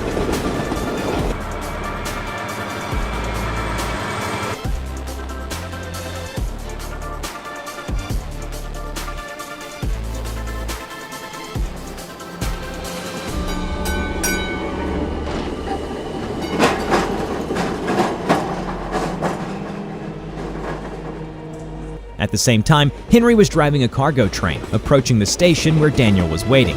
Daniel got approval and he slowly started rolling forward. He saw that he was switching to a different track, so he kept going slowly not to derail.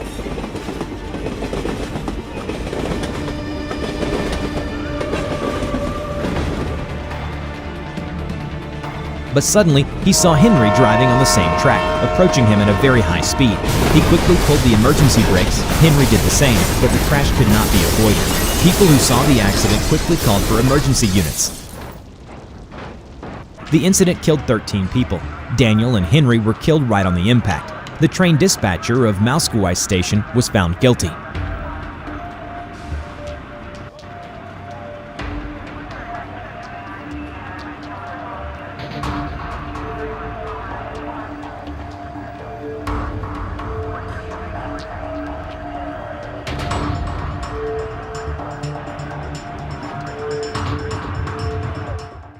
Thank you to the partner MadMonQ for helping me making this epic season. More info on madmonq.gg/BeamNGTV. Get your focus and gaming skills to the next level.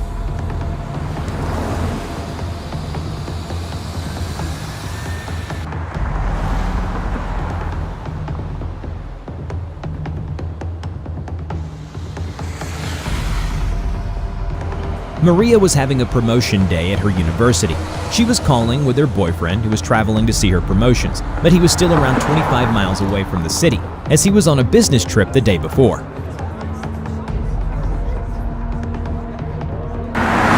Mark, Maria's boyfriend, was traveling on the highway, and he recently finished the call with Maria.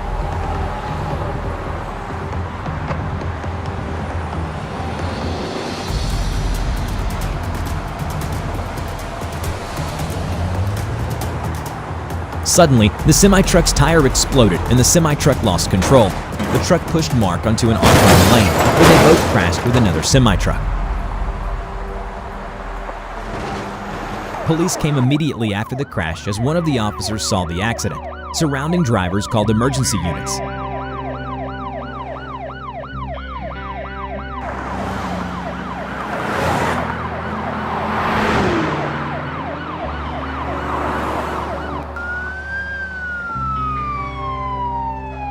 Luckily, Mark survived, but he had to be transported to a hospital because of the broken neck.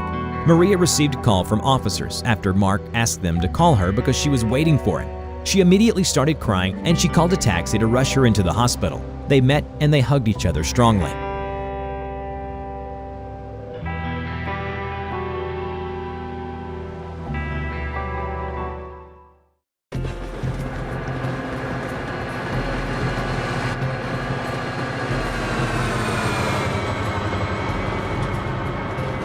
Joshua was driving a cargo train through Los Angeles City. He was transporting goods and some electronics, such as TVs, phones, headphones, etc. It was a Saturday and he was working because he needed more money for his family. He recently bought a house and took a mortgage out for it. But he enjoyed his job because he loved trains.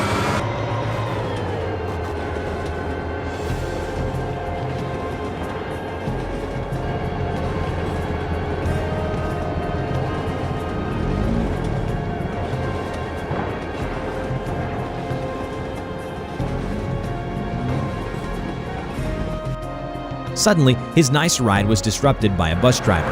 The bus didn't check for that approaching train and went into the path of Joshua.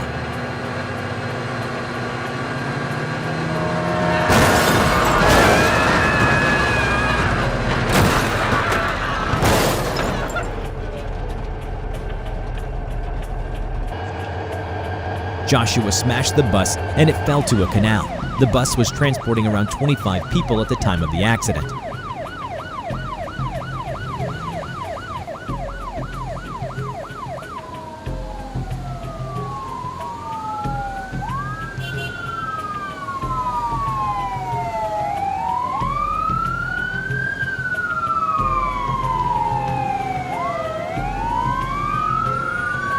At least 15 people were heavily injured. The rest were miraculously with minor injuries. The bus driver was suspended from his job because the investigation showed that he was under the influence of drugs. Joshua was able to continue the train ride after police released the scene.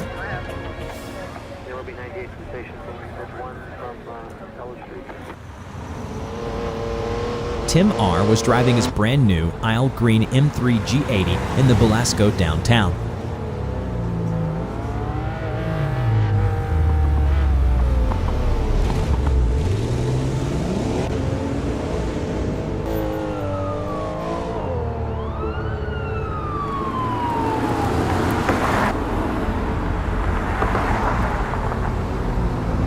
He took the car for an afternoon ride as he loved driving, but he also loved the reckless driving.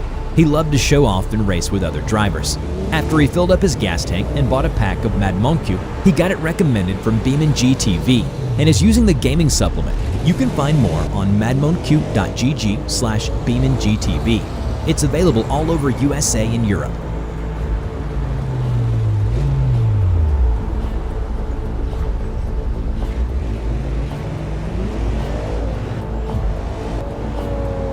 Tim met an Audi RS7 on the intersection and they decided to make a drag race. They floored the gas pedals when the light turned green.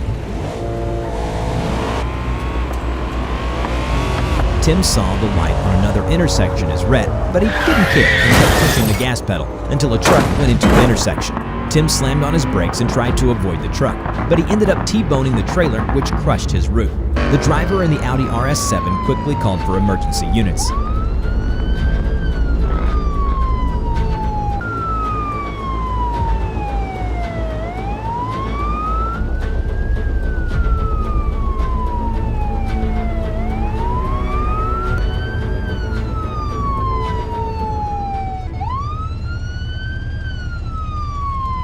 Unfortunately, Tim died on the spot. After police reviewed a dashcam footage of one of the drivers, they also fined the Audi RS7 driver for street racing.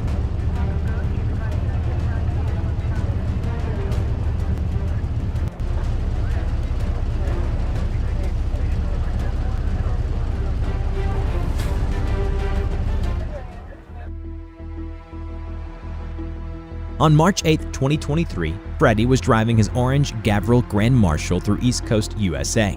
He was coming home from shopping in town.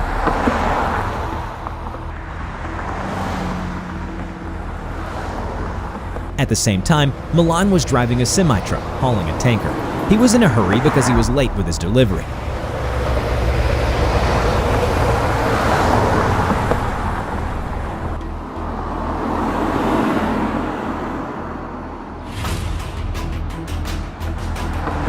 As Freddie was approaching an intersection, he was around 2 miles from his home.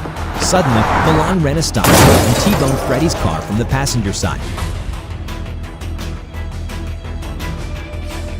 Melissa, who saw the accident, quickly pulled over and called 911. Milan fled after he saw what he caused. Melissa couldn't get a picture of his license plate, and she was busy helping Freddie.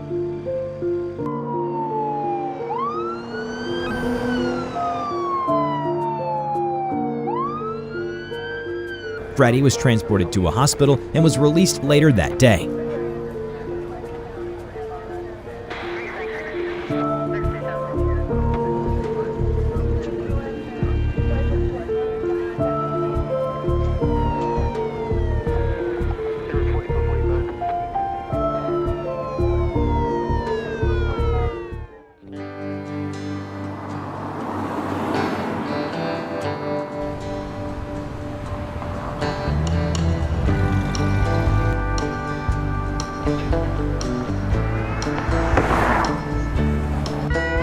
Rob was driving to work in his red sedan. He was living in a small town in the middle of a desert.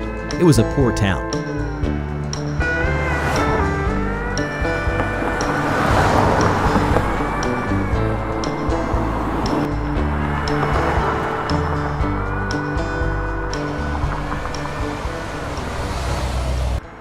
As he was traveling to work, he saw an army convoy.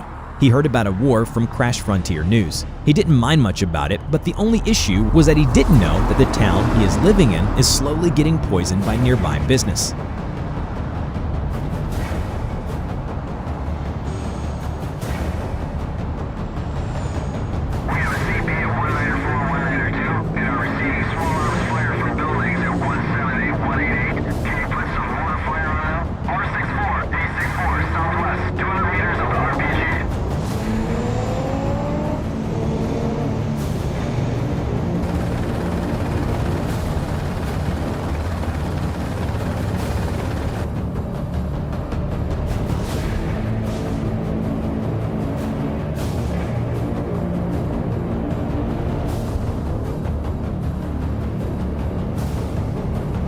BeamNGTV with Canadian Motors owner were checking the army convoy transporting something in the container. BeamNGTV decided to follow them. After he saw their location, he quickly called the owner of the Canadian Motors.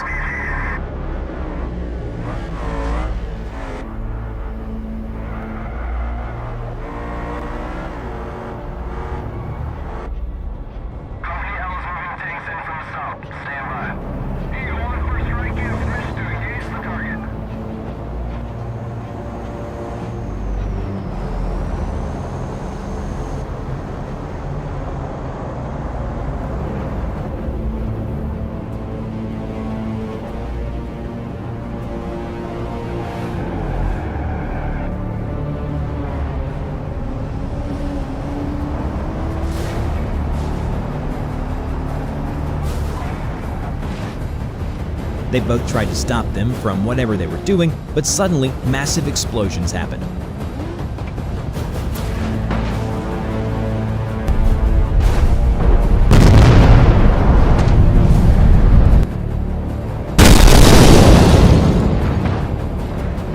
Throwing everything hundreds of yards away. It was a nuclear blast that destroyed all surrounding area and destroyed evidence of this dirty town that was poisoning people living there. This tragic event killed everyone in the town, and also BeamNG TV News was informed about it.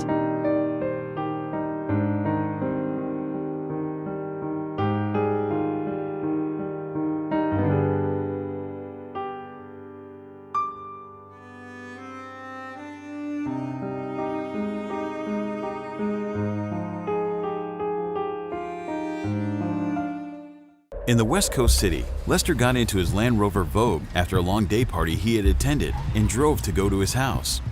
Lester's vision was slightly blurry, and he was reversing when he rear-ended a parked car.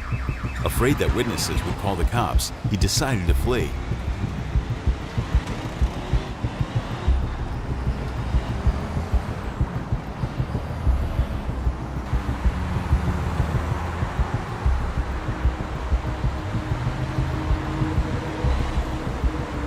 Derek, who works as a bus driver, woke up early and got inside his Gabriel D-Series pickup truck and drove to the bus station.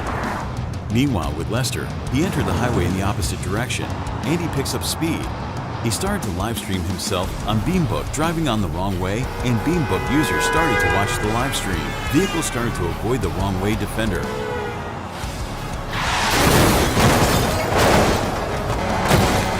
And Derek, who was still driving and wasn't aware of the wrong way driver, notices the truck in front of him turn left without his turning on his blinkers. And when he looked back on the road, he saw the wrong way speeding Range Rover, and Derek didn't have time to avoid Lester, and both Lester and Derek brutally collided.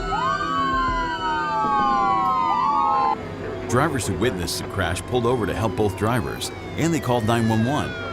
Emergency vehicles arrived on the scene for 11 minutes and began helping the drivers, and unfortunately Derek suffered a nasty head wound and sadly succumbed to his injuries.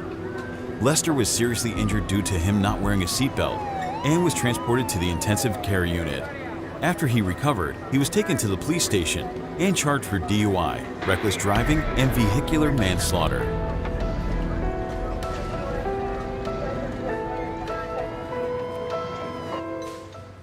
Thank you, MadMonk, for partnering with BeamNGTV.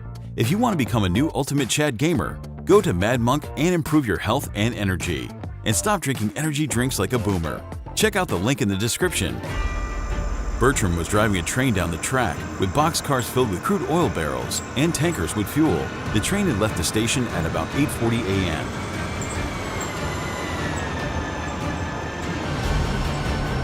Bertram had hardly any sleep and put the train at 25 miles an hour, turned off the locomotive as it glided down the line.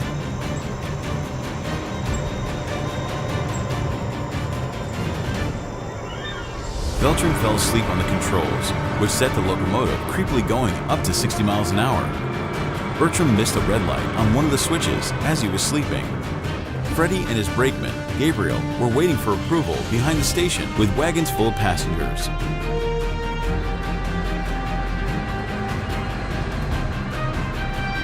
But when they noticed the runaway, the two gasped in horror and jumped out just in time.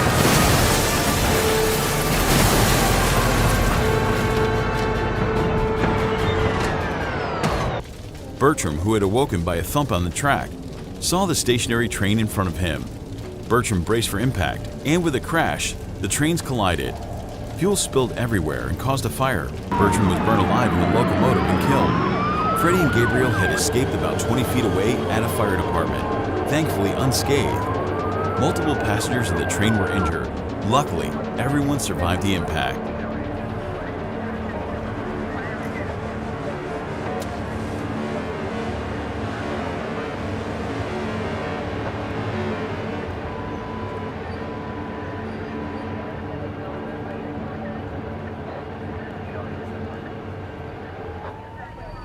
Mox was test driving at 2 a.m. his first car, Ford Crown Victoria, that he bought at a used car dealership.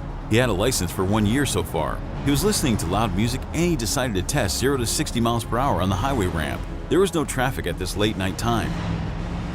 He floored the gas pedal to push the car to a high speed, but suddenly he saw a car with the lights stalled in his lane. Due to his lack of skills, he crashed into the car at about 50 miles per hour. Both cars caught fire. Luckily, Mox managed to get out of his car. Seconds before the car was hit by a driver that was running from a police officer.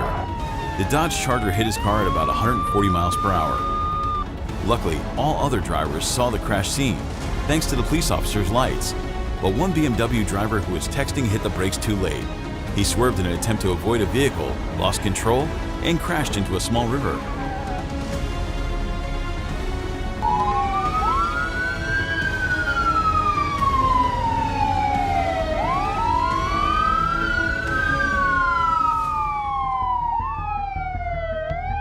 Mox was transported to a hospital with heavy injuries, but he was later stabilized. The Dodge Charger driver died on the scene.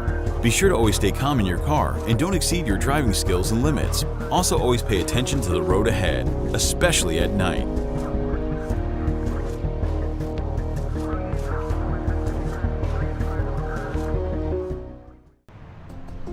Peter was leaving his house to visit his mother, who was having a birthday.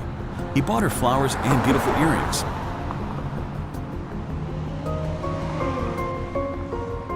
Peter had pretty old tires on his car, but he ordered new ones.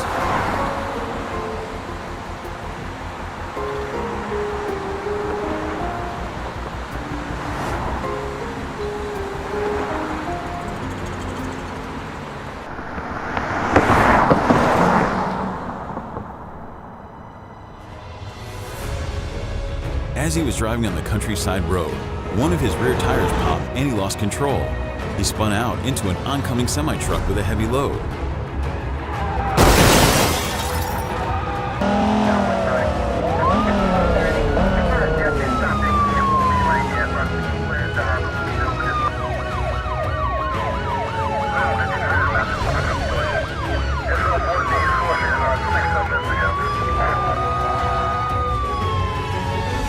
As you can tell, Peter died on impact due to his injuries. The truck driver had no injuries but was traumatized. He spent 1 year in therapy before he was able to drive again. Guys, never underestimate the quality of your tires, and be sure to change them before they get too used or old.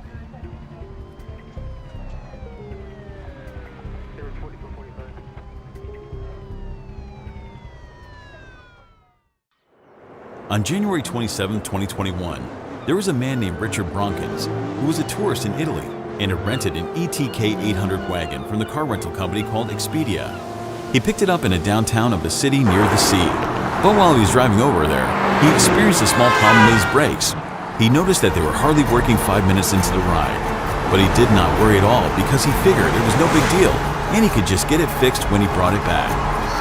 But unfortunately, that would not be the case.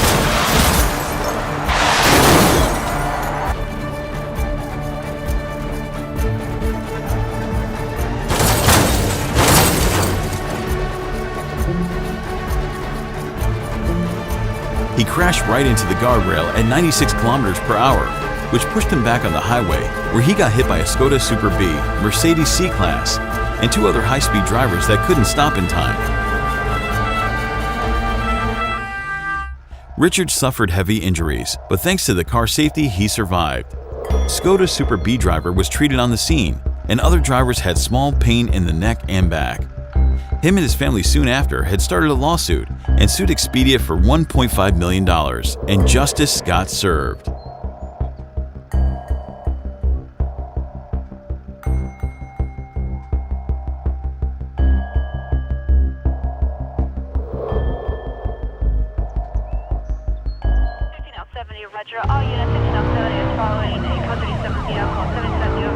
At around 6:30 p.m., a police chase was happening in the Fairhaven city.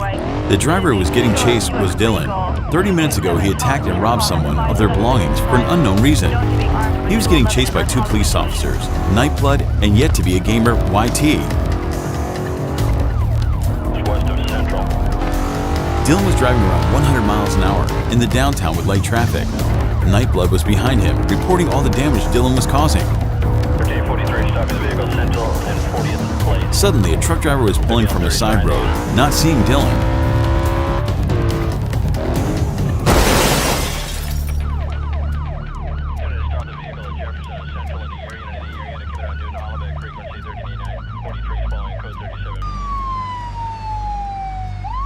Since Dylan was driving at 100 miles per hour, he suddenly appeared in front of an intersection.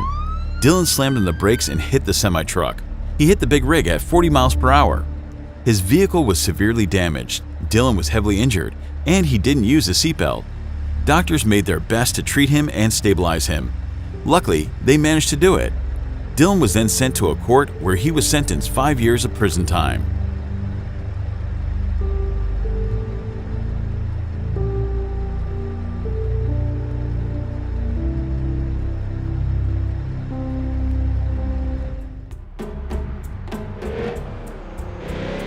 John took his dad's Ford GT 2005 for a drive. He called his girlfriend, as she loves sports cars as well, to join him for that amazing time.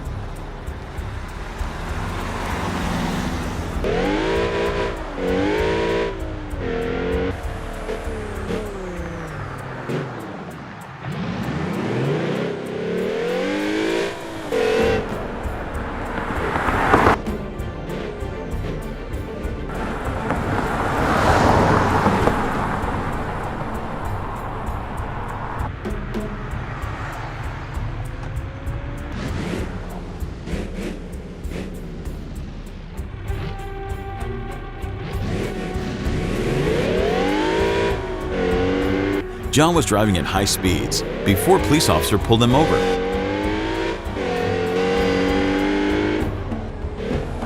Okay, 43 stopping the vehicle, Central and 40th place.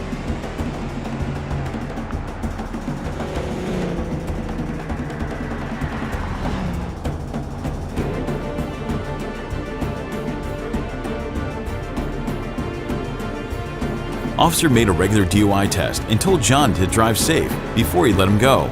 But unfortunately, that didn't stop John from speeding.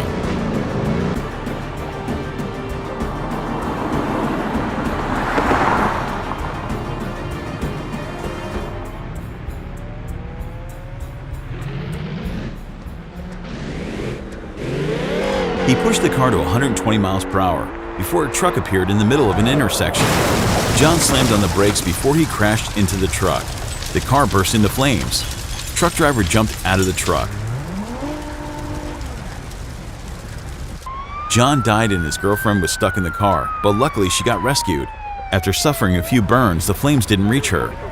The officer who pulled him over came to the scene as well, with a shock after he saw the accident scene. Thanks everyone for watching.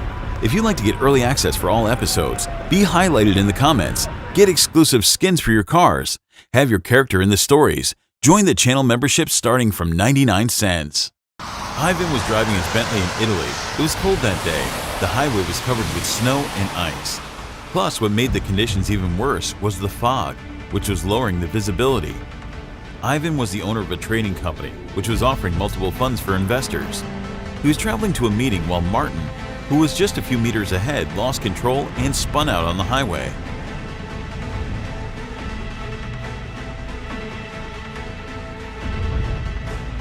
The drivers behind him tried to slow down, but there was black ice on the surface. Ivan was able to slow down thanks to his expensive tires, but unfortunately, others started crashing into each other. Suddenly, Ivan got rear-ended by a semi-truck, which heavily damaged his car. After that, multiple other vehicles, including semi-trucks, crashed into each other, as they were not able to stop.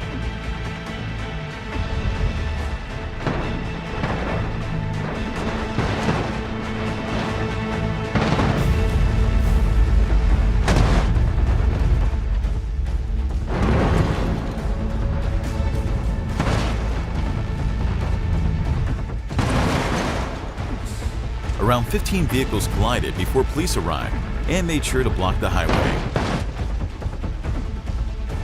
A lot of people were injured, mainly the passengers in the bus.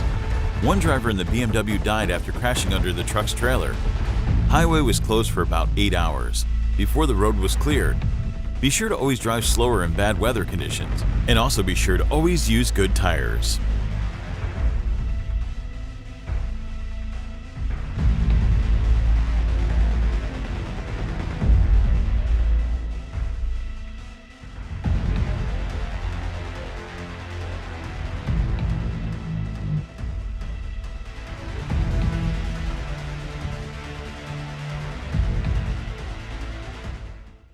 If you want to become a cool gamer, go check out the Mad Monk supplements, who are helping me make these videos. Stay healthy and energized while working or gaming. Link in the description.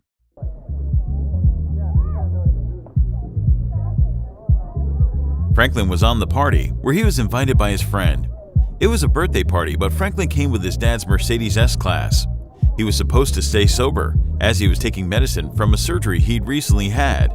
But he ignored this fact, and he drank a few shots. One of Franklin's friends wanted to go home after he started feeling sick. Franklin told him he would take him home. His friend thought Franklin was sober. so he didn't mind and accepted his offer.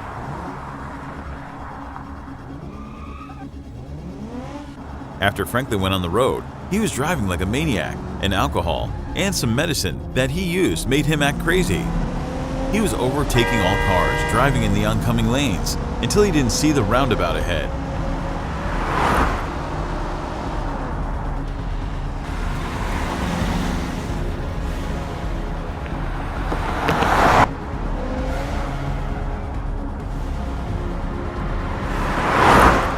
A semi-truck was driving through the roundabout at the time. Franklin slammed the brakes and crashed under the truck's trailer.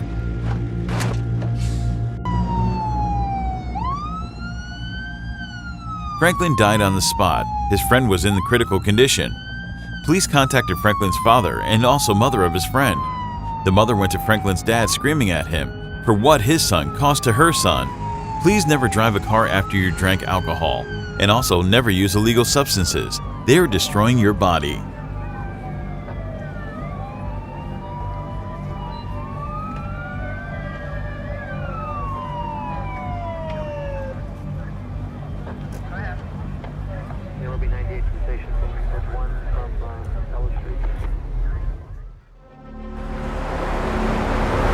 Harold was transporting heavy steel coils. He was experienced with transporting these coils as he transported around 200 of them already. This time he was transporting this cargo into the downtown area, where there was a ship waiting for this cargo to be transported overseas. As he was driving through the downtown, he was driving through downhill area and had to apply his brakes a lot.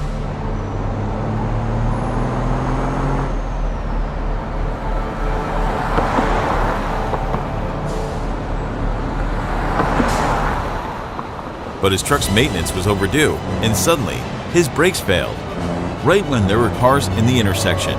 He tried to avoid them, but he lost control. He rolled over before steel coils fell off the trailer and started rolling down. The steel coil rolled through 3 vehicles. One of them got completely crushed. Rescue units rushed to the scene. Everybody tried to help the driver in the crushed vehicle, but unfortunately, the person died.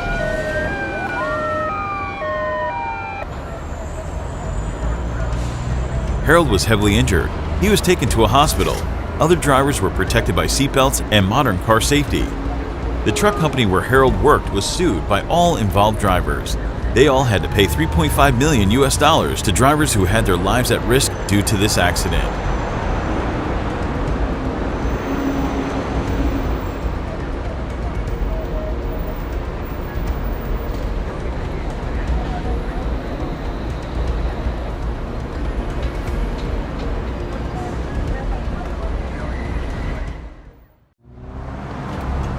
Annie drove from Brisbane in a pink RHD Civetta Bolide to visit her grandma, like she does every month.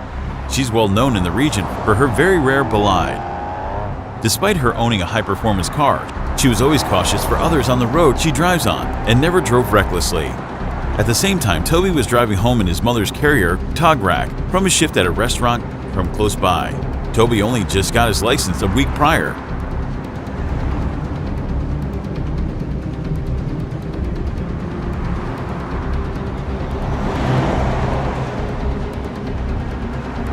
Toby was speeding dangerously before spotting a T intersection right in front of him at the same time that Annie crossed the intersection.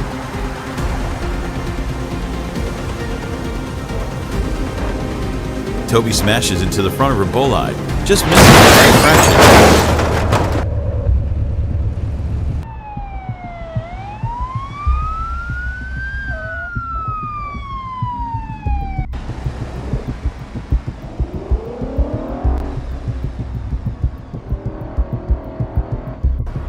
Toby suffered a minor concussion and a fractured shoulder. Thankfully for Anne, she suffered no injuries, and her car wasn't severely damaged. Toby lost his license for speeding and recklessly driving. The Bolide was able to be repaired. Always drive carefully, especially at intersections where emergency vehicles approach, or you can get hit by a driver who doesn't know they should yield.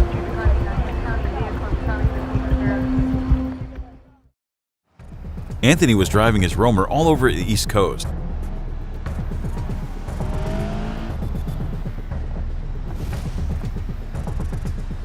Meanwhile, Lone was also driving in the same direction in front of Anthony.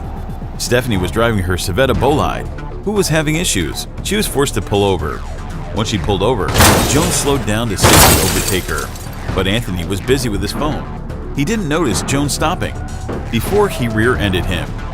Joan hit Stephanie's car and continued rolling until his car fell down under the bridge into a deep river. Emergency units arrived to the scene immediately.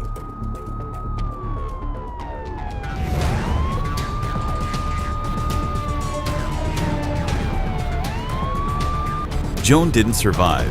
Anthony had only minor injuries, and Stephanie was okay. Police arrested Anthony and suspended his driving license. This is why you should never use your phone while driving. You can kill somebody. If you need something, pull over.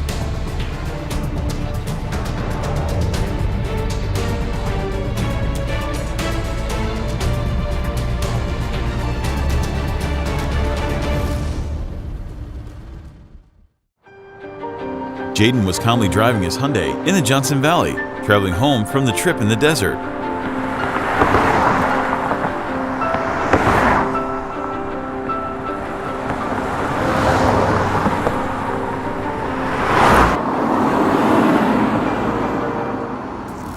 Emily was driving her Vivace S. She was overtaking everyone, and she was pretty aggressive.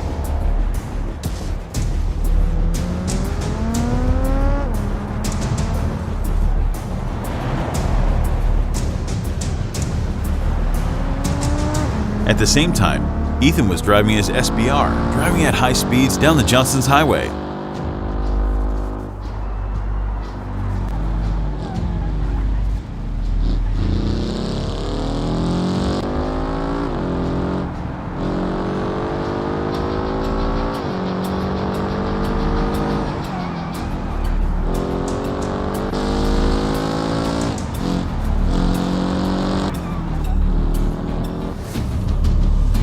He caught up to Emily and they started racing in the traffic.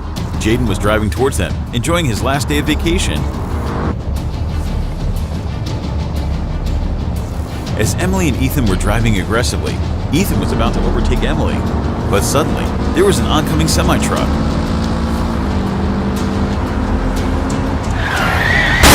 Ethan slammed on his brakes, lost control, and crashed head-on into the semi-truck. Jaden rear-ended the semi-truck before he got rear-ended by another semi-truck.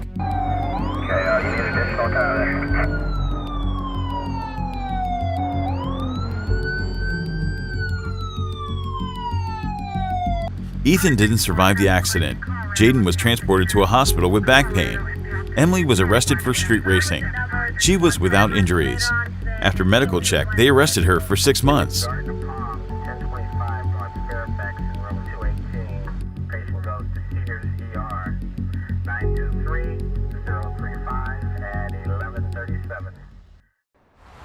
Cody has just picked up his new car, in a Bishu Corvette Sport.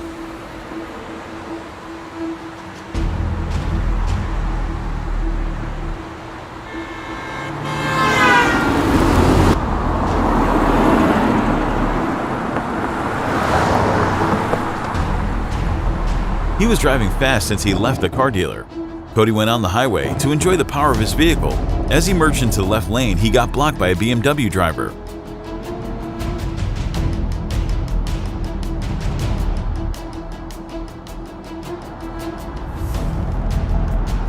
The BMW driver was acting aggressively towards Cody.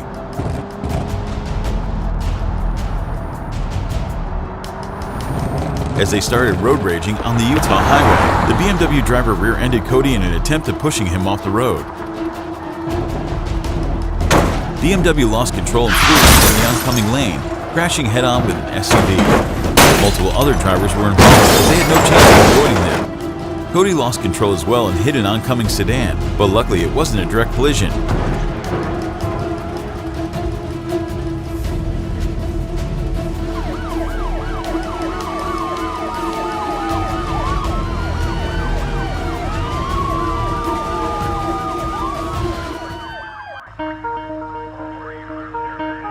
The driver of the BMW died due to his injuries. Also, the driver into the SUV didn't make it. Cody had to be transported to a hospital after he suffered a lot of pain in his back, neck, and he had multiple injuries from the particles. Other drivers were without injuries.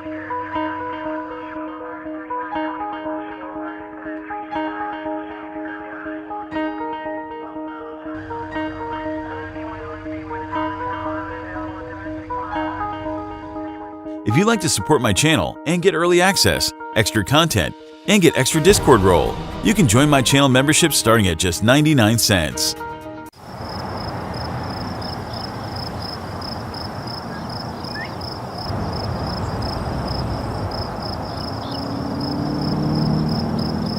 Hey, Henry. How are you this morning? Fine, I guess. It's Monday after all. I guess so. Let's grab some coffee before our shift starts. Sounds good to me. We've got a lot of deliveries to make today. Drive safe, Maria. I'll see you back at the depot.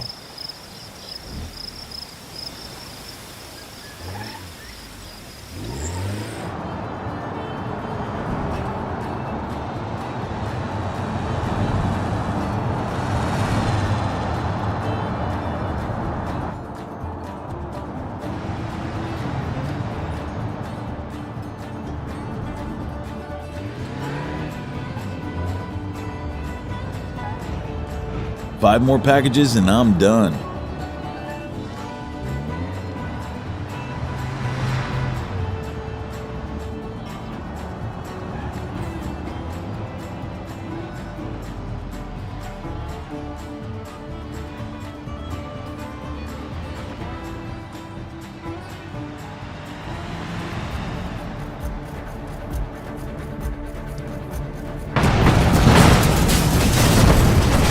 Holy cow!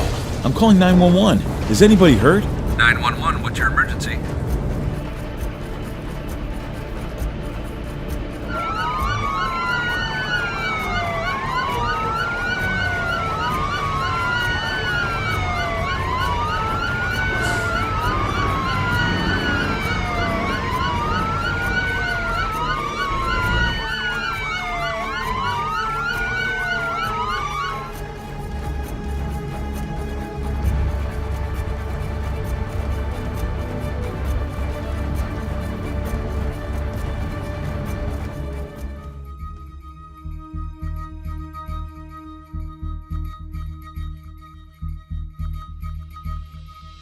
At around 4 p.m. today, a vehicle explosion rocked a city street, injuring multiple civilians and inflicting massive damage on surrounding vehicles and property.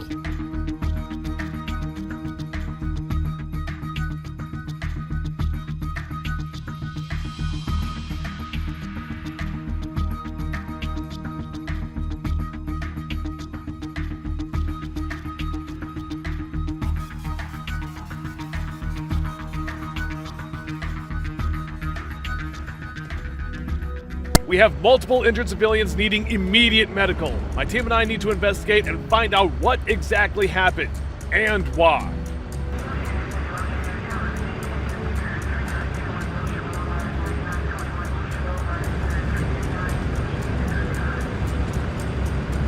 Our team just confirmed that the explosion was caused by an explosive device planted in the vehicle and detonated remotely.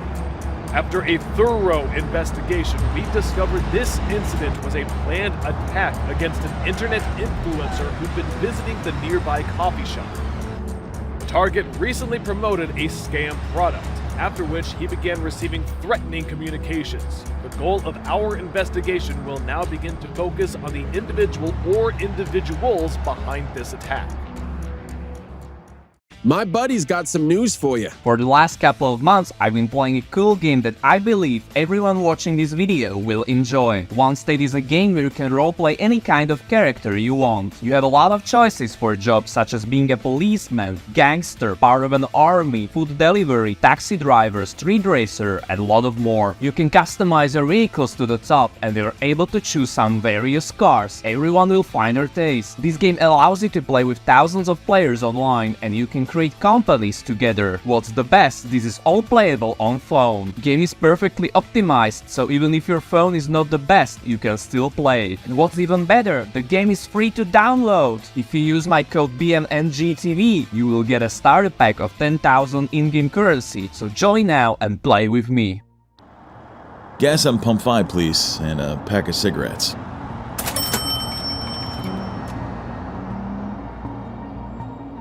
I wish I could quit my job and still have enough money for whatever I want. Then I could just do whatever I want.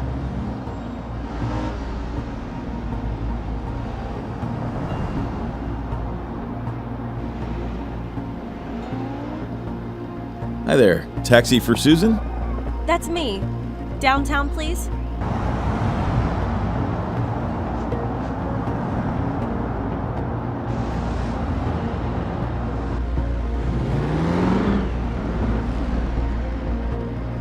Hi there, Robert. Yep, let's go. I need to get some groceries real quick, then I've got another destination. You got it, buddy.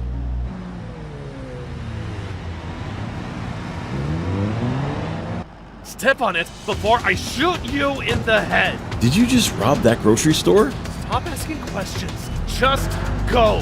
Go where? It doesn't matter anywhere.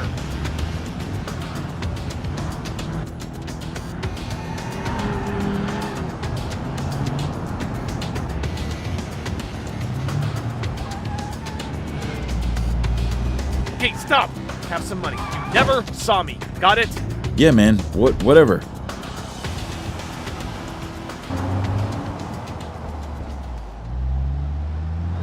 Currently, we have an address for the taxi driver who was participating in this robbery.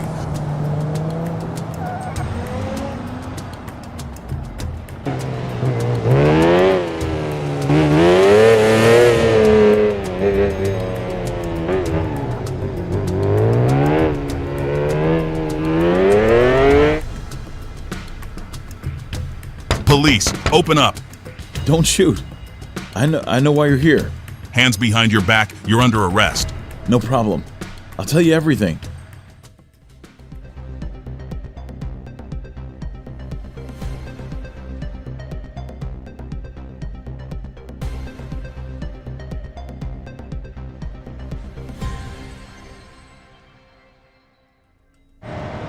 Based on our interview with the cab driver, we understand that the robber threatened him with a firearm aimed at his head.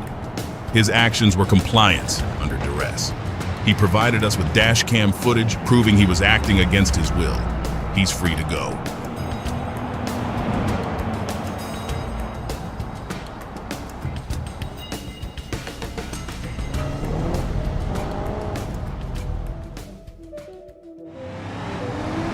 Dispatch, show me 10-8 in service.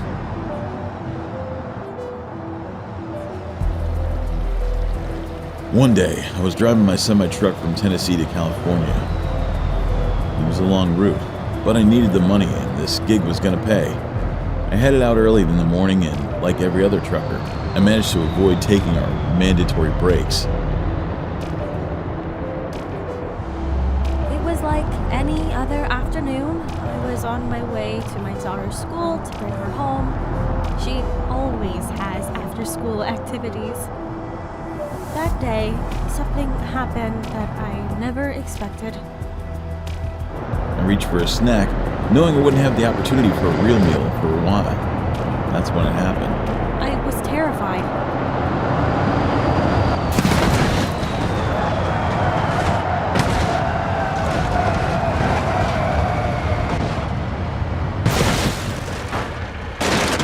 Dispatch, show me 1076 to that collision.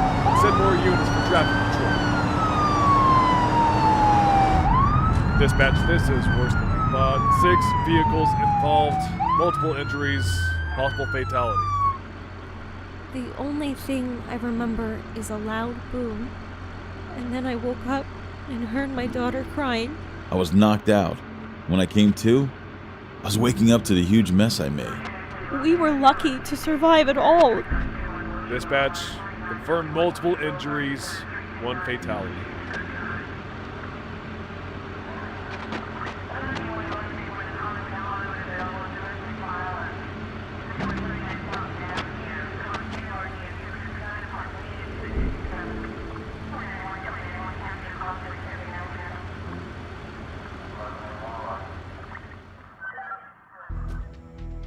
It's been 24 hours since a teenager was reported missing.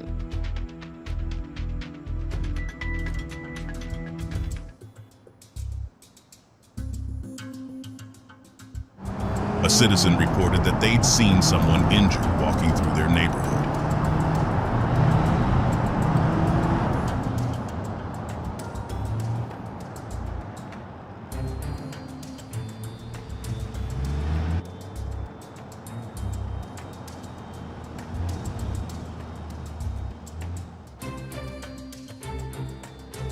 We conducted a thorough search, but we were unable to find anyone. Then, we received a call from someone claiming to be the missing person's friend. He stated that he'd received a phone call from him. Our techs are working on the call and trying to trace the location. Police were able to locate the missing teenager after a search that lasted 13 hours. He'd been hiding in a park, and the only explanation he offered was that he'd wanted to get away from everything after becoming depressed. Okay, kids, I'm heading to the store. Clean the house until I get back.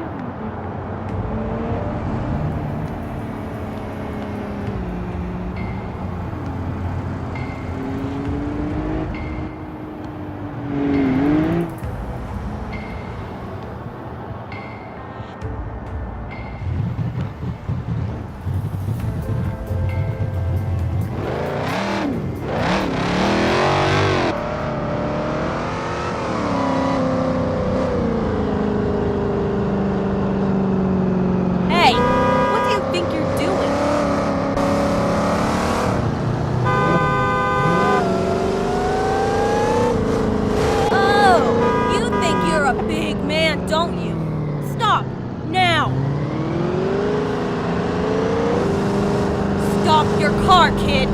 Who do you think you are?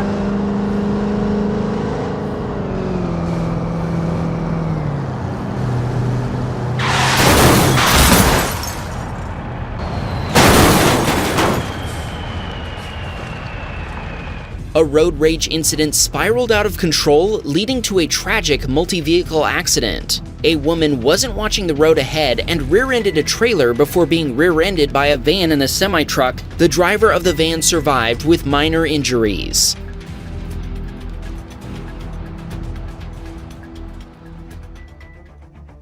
We received a report of a massive fire on the highway. A car had collided with a fuel tanker.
First responders were hit by a massive shockwave when a fuel tanker exploded. Firefighters were trying to extinguish a vehicle fire when the massive explosion occurred. Multiple people were injured, including several first responders.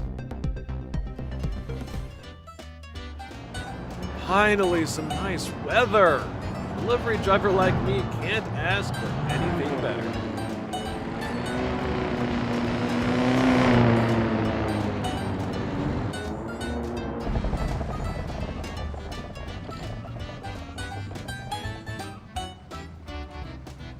Here's your pizza. Enjoy. Come on.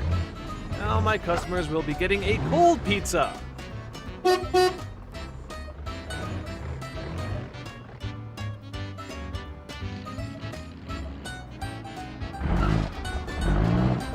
Man, this is gonna be close. This customer is pretty far away. I'll be driving to the Italian hills for this one.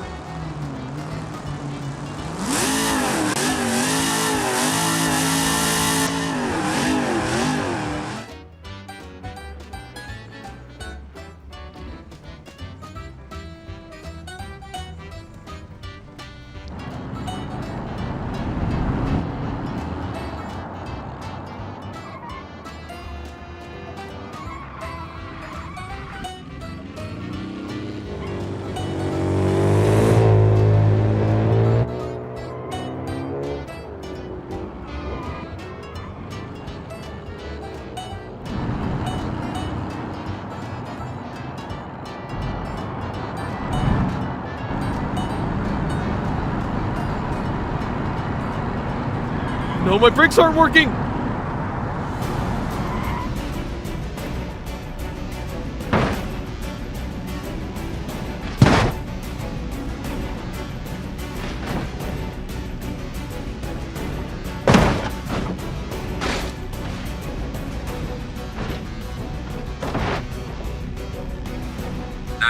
What's your emergency?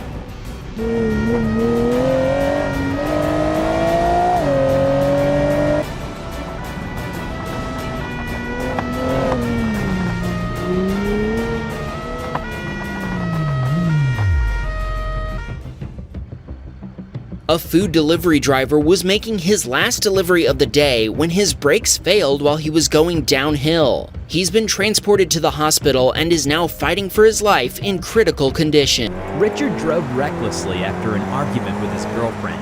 He operated his Honda Civic at high speeds, dangerously overtaking other cars and running stop signs.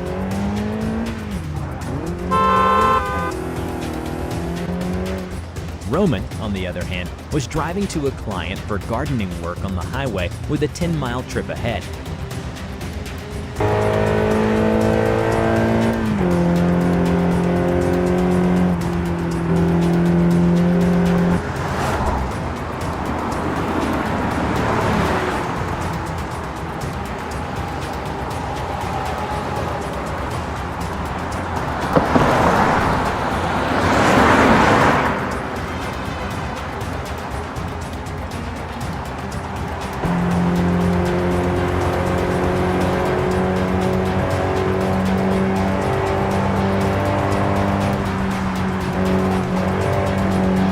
Suddenly, Richard rear-ended Roman, causing him to lose control and collide head-on with a semi-truck.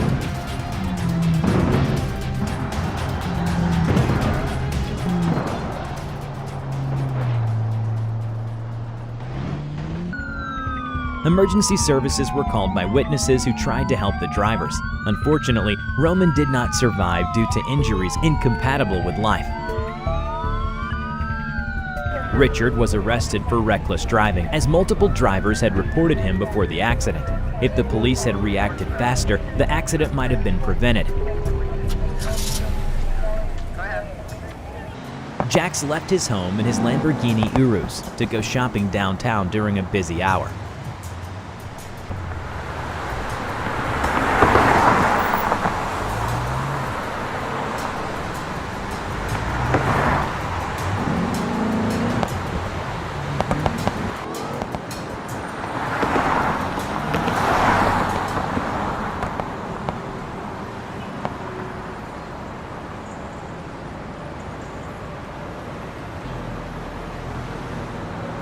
Luckily, he found a parking spot after shopping, and he loaded his groceries into the trunk.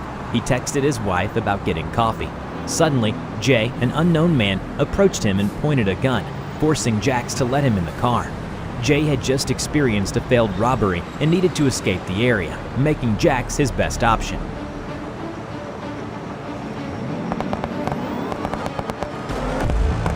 As Jax fled, he ran a stop sign, causing a massive car crash resulting in fatalities.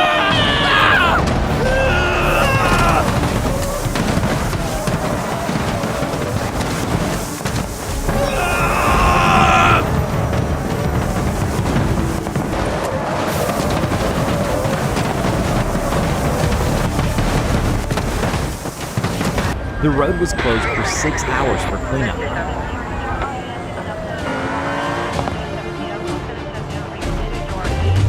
46 County, commencing traffic stop.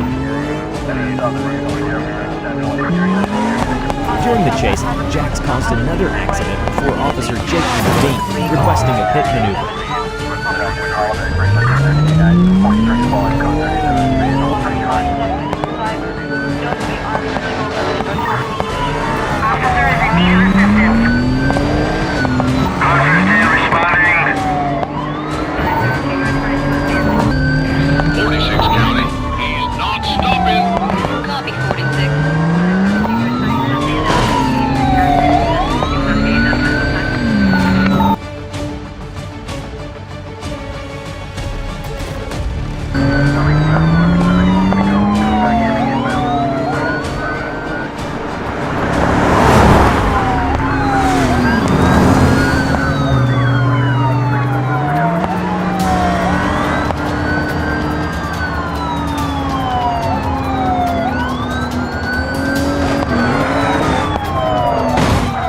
The maneuver led to Jax losing control and crashing into a stalled box truck. Jax was transported to the hospital in critical condition, and Jay, the robber, was arrested and sentenced to 20 years in prison.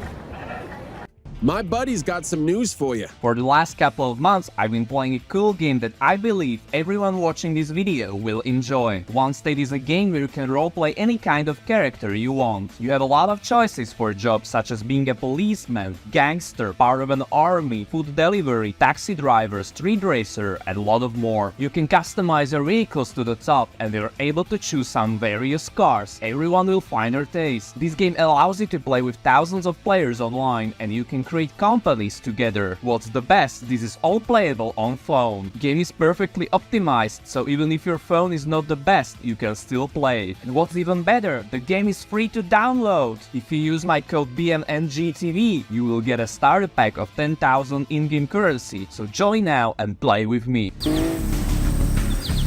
Agatha, a wealthy elderly lady, was taking a drive around the area, enjoying the views of the cliffs.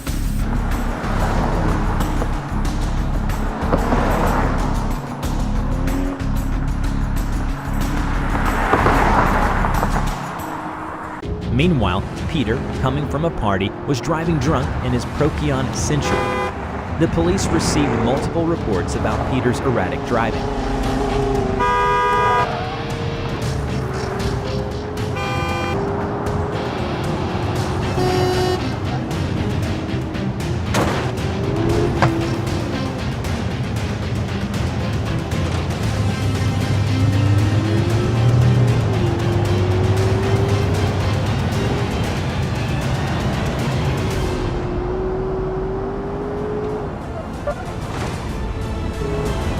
But before they could apprehend him, he lost control and crashed head-on with Agatha.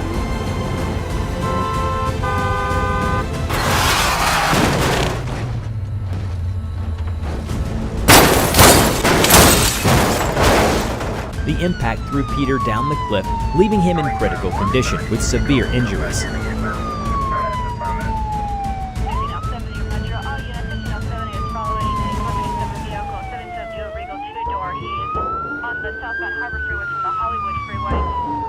Fortunately, Agatha suffered only minor injuries thanks to her car. Witnesses who reacted quickly and pulled over played a crucial role in saving Peter's life. The message emphasized the importance of stopping and ensuring everyone is okay when witnessing a car crash.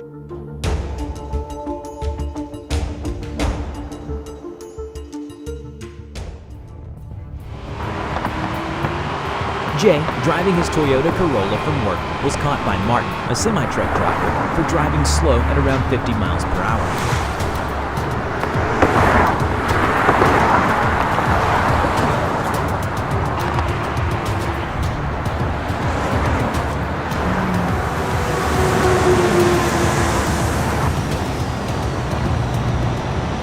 Martin honked at Jay to speed up, but Jay slowed down further, angering Martin.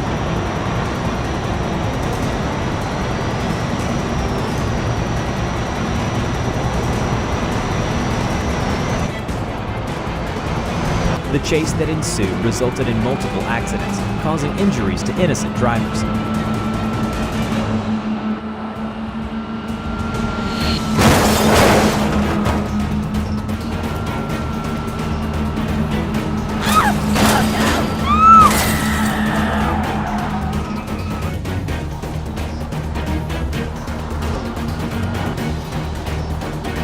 A traffic jam near a tunnel entrance appeared due to a car accident, and Jay had to stop behind a cement truck.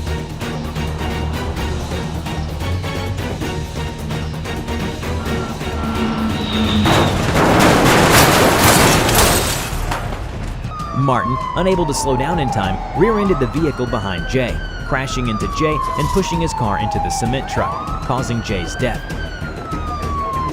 Martin was arrested for reckless driving, killing a civilian and injuring multiple individuals. His sentence was 30 years after testing positive in a drug test.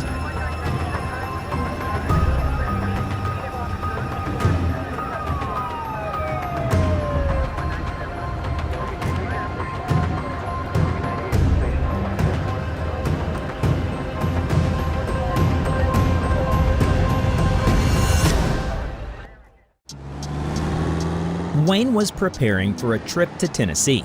The day before, he was working at a refinery, and they'd been rushing due to increased demand from clients. The weather was perfect, and Wayne was excited for a trip to see his family in Tennessee. He was taking the bus because his car was being worked on. After a short taxi trip, he had about 20 minutes to wait for the bus, so he went for a walk around the bus station. The trip was expected to take around 10 hours.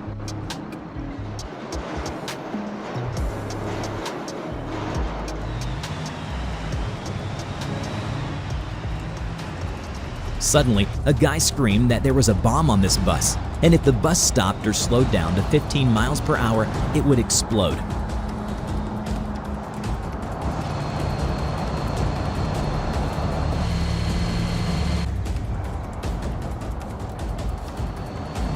The bus driver started speeding up, and one of the passengers quickly contacted the police without the bomber noticing. Wayne texted his parents that his bus had been hijacked by a bomber. He told them he loved them very much and just wanted to be with them.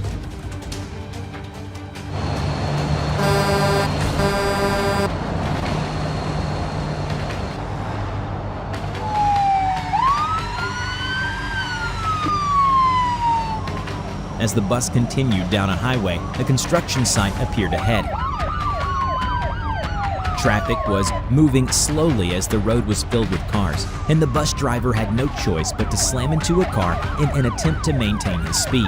The bus lost control and collided with other vehicles before slowing below 15 miles per hour. Suddenly, the bomb detonated, creating a massive shockwave that blasted nearby vehicles. The explosion killed 15 people on the bus. 5 other drivers died, along with 3 police officers who'd been caught in the blast.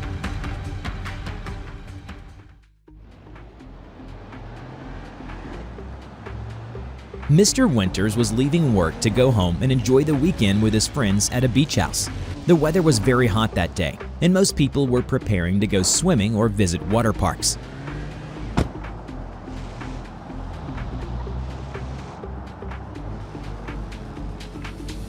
Pasha was an older man who hadn't driven in over a month. He had an appointment to see a doctor about his dementia. His grandson told him he couldn't go with him because he already had a meeting scheduled, so Pasha decided to go alone. He set up a navigation system that his grandson had bought for him and taught him how to use. Everything was going fine, as his medication was keeping his dementia under control.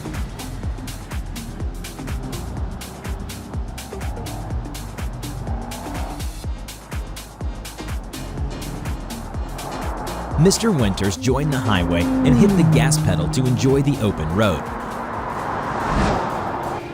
While trying to follow his navigation system, Pasha missed a turn and began to panic. He tried to turn around on the highway on-ramp before driving the wrong way down the highway. At that time, Mr. Winters and multiple other vehicles approached, leading to a massive pileup.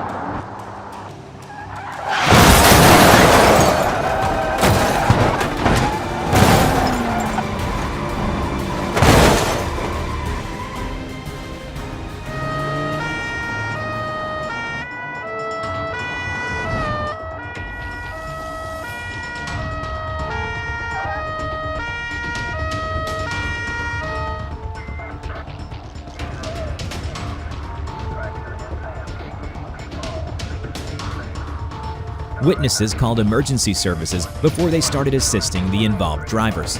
Pasha lost consciousness. Mr. Winters had to be given CPR, but thankfully he was able to be stabilized. Other drivers were transported to the hospital. Thankfully, nobody else was seriously injured.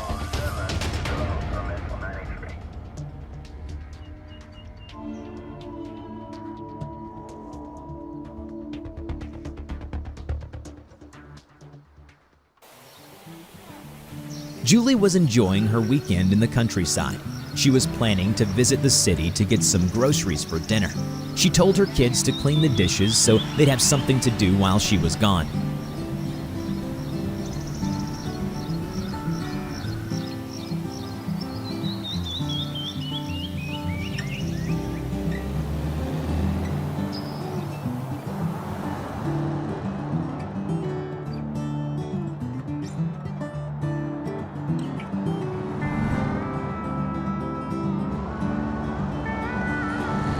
Ethan was hauling lumber from downtown out to the countryside.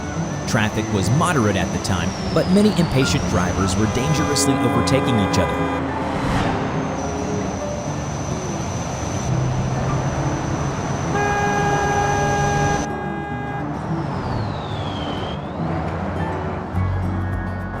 Julie was looking forward to cooking her favorite meal, salmon with sweet potatoes.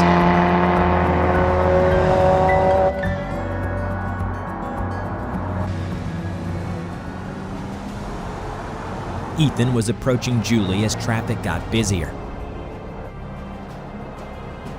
Suddenly, 3 vehicles began overtaking him on a narrow road. At the same time, Julie was in the oncoming lane. When she saw the vehicles, she slammed on the brakes and lost control before colliding with one of them head-on.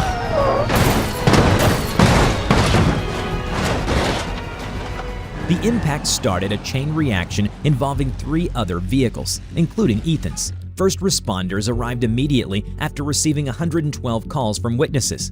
Julie was transported to the hospital with broken arms, head injuries, a dislocated shoulder, and a severe spinal injury. The driver of the white sedan didn't survive. Neither did the occupants of the green sedan, as they were crushed by the van. The driver of the van was transported to the hospital with a broken ankle and wrist. Ethan suffered from severe PTSD that requires ongoing psychiatric treatment.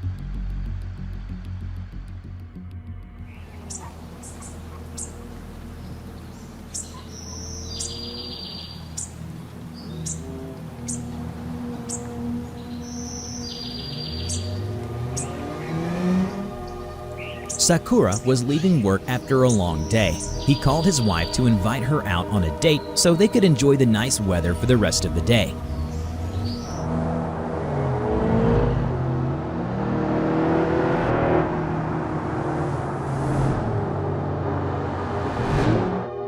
Meanwhile, Wang was sitting on a bus, coming home after a trip in Beijing. The trip had been long, the weather was warm, and he was ready to spend the rest of the day at home in his apartment.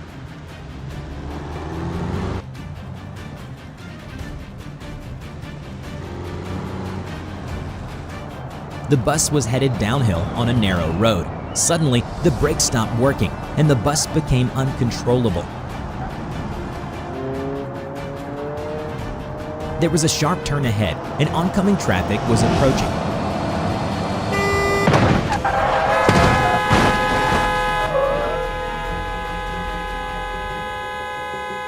The bus flew out of the curve and crashed head-on into 2 vehicles.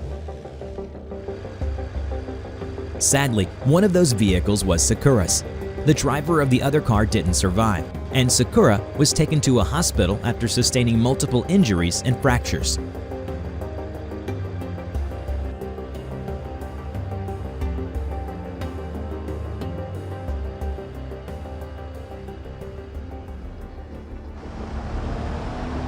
A young man was driving his Nissan Patrol along the road when his tire ruptured, so he pulled over to check it out.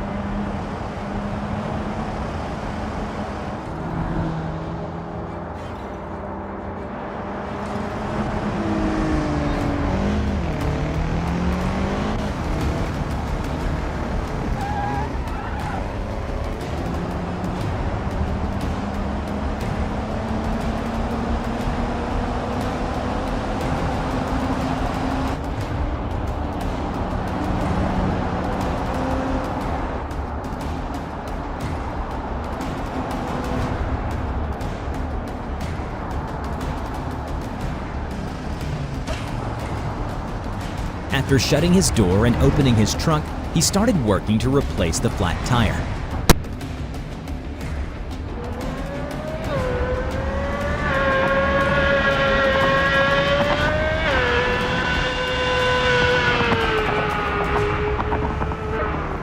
Suddenly, the drunk driver of a Subaru was driving really fast and crashed into his Nissan, crushing the young man's head and killing him instantly.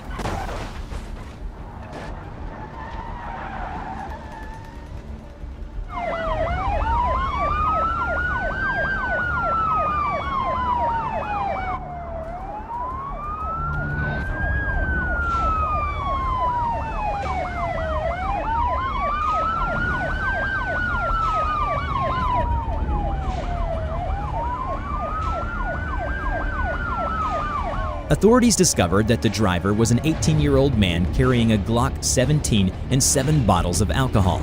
A funeral was held to remember the young man who had been tragically killed.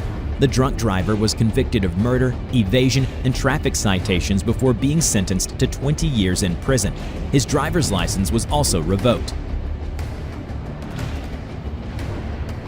For detailed injury information and exclusive footage, please support us on Patreon.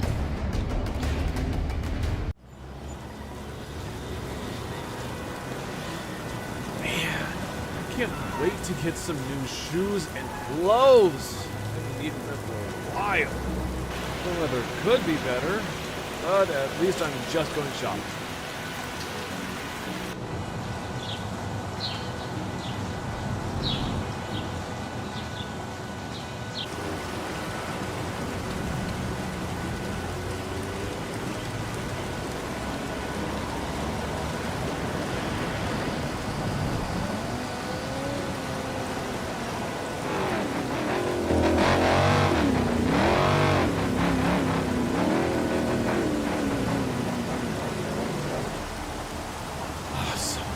Everything I wanted. The weather seems to get worse. I think I'll head home and relax with warm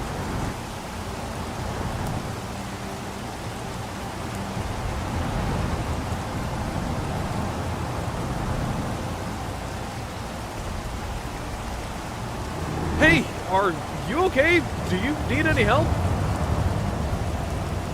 Yeah, my engine won't start, but I can't figure out what the problem is. The check engine light is on, but I don't know why. I'm not a mechanic, but let me take a look. Maybe we can figure it out together.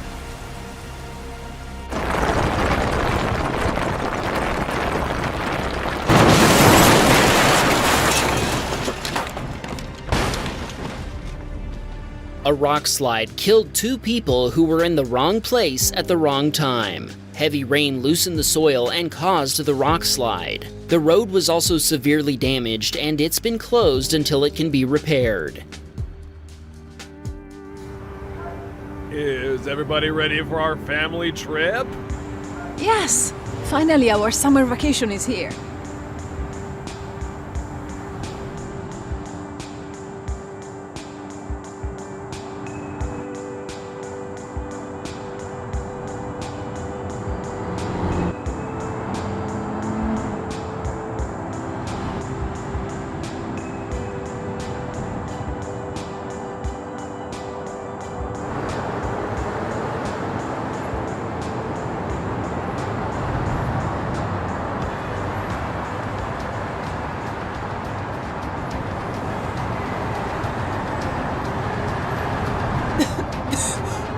Kate?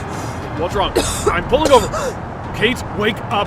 Honey? I'm calling 911. Don't worry, kids. Everything's gonna be okay.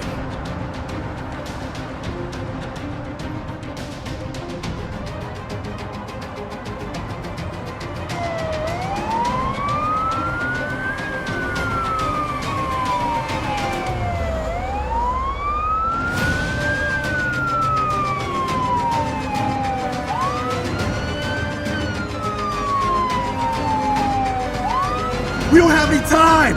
She'll have to be taken to the hospital right away!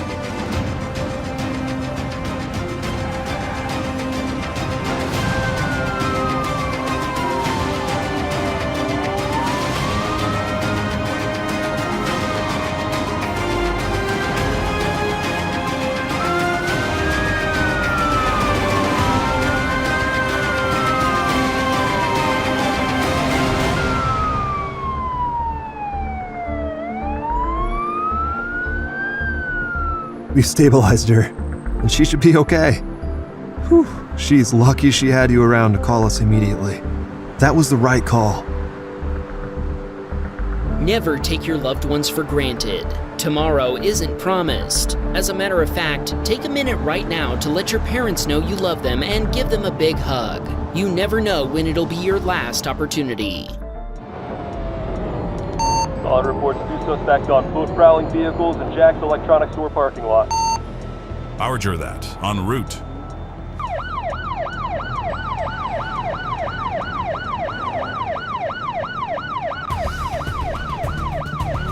Dispatch, suspects are fleeing northbound. Send additional units.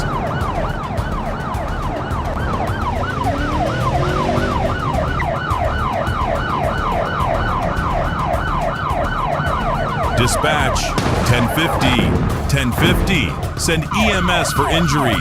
Suspects collided with other vehicles. Multiple drivers were injured after 2 vehicle prowling suspects ran a red light while running from law enforcement.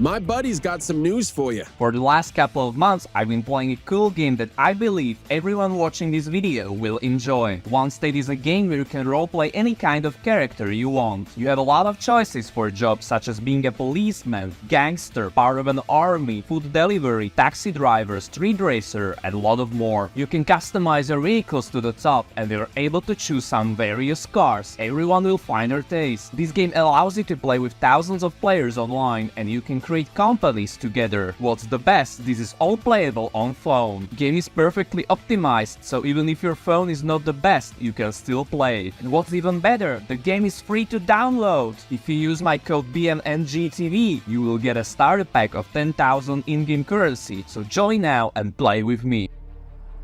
Okay kids, get all your stuff packed. We're going to see Grandma today. But first, let's watch the latest Wham Bam Gamer Cam. I want to see who won this.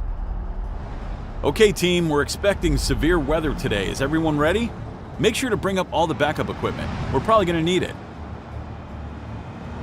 The National Weather Service is warning of an extreme weather event in the area, so now is the time to prepare. I see storm cores on the radar. Given what we already know, I bet we'll get some tornadoes today.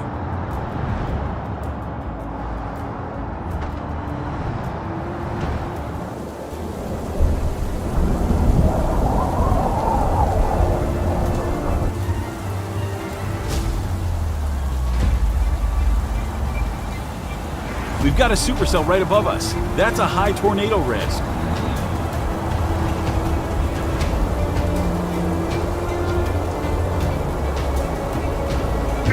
Tornado on the ground. Confirmed. Storm chasers are confirming a tornado has touched down. Everyone in the area should seek shelter immediately. This looks like a big one. Winds are at 140 miles per hour. I bet that's an EF3.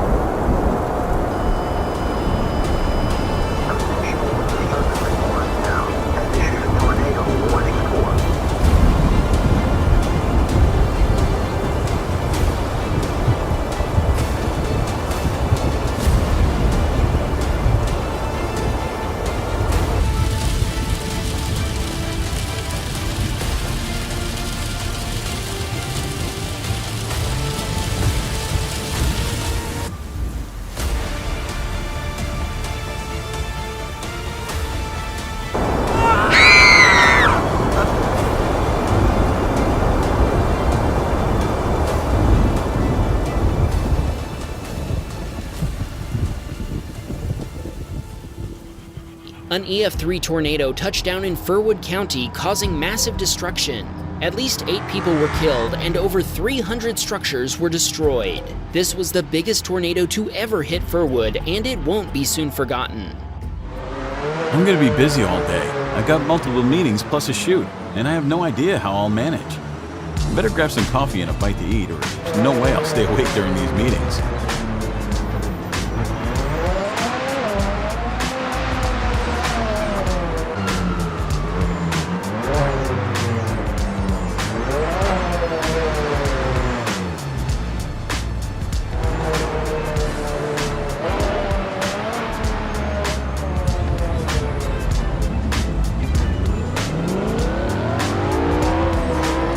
Finally, that's over with. Now I've got to head to the set for the shoot.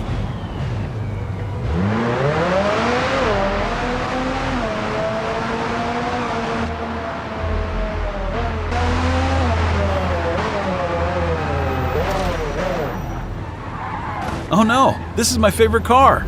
I've got to get out of sight before someone recognizes me and calls the news. Good day, sir. Are you all right? Yeah, fine. The car lost traction and I couldn't get it under control. TV superstar Harry, star of hit series Slide Men, was rushing to set to film scenes for an oncoming movie release when he lost control and wrecked his supercar. Thankfully, he is reportedly uninjured. Officers administered DUI tests, and it doesn't appear that the accident was alcohol-related. Man, I'm hoping for a quiet shift today.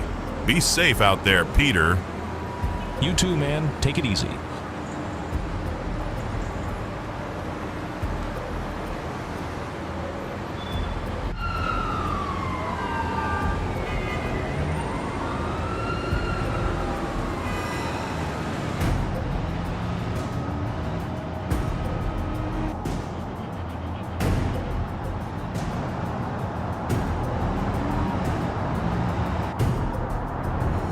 Dispatch, 1038 on Road 65, just north of Highway 99.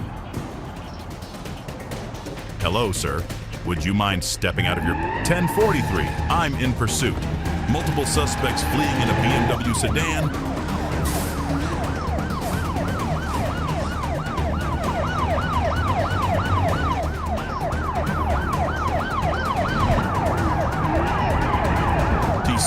TC, dispatch, we have a traffic collision. Send fire and EMS.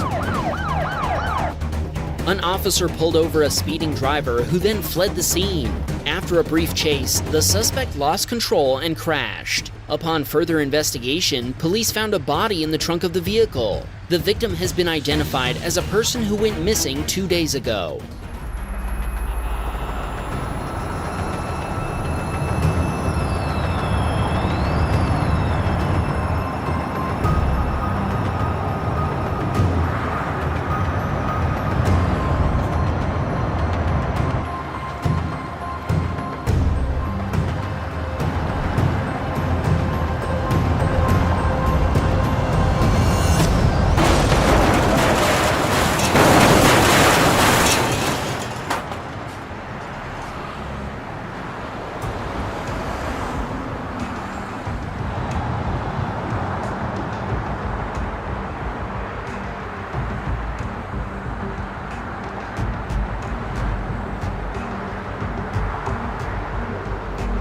Today, a truck transporting chemicals from the industrial district was damaged in a collision, causing a chemical spill.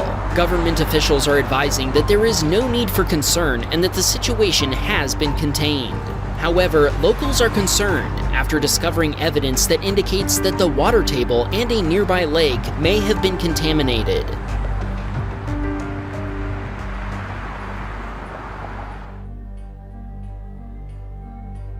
Several cases of severe sickness have been reported after coming in contact with the potentially contaminated water, including at least one death. Government officials responded to the claims by launching an investigation and promising to provide further information.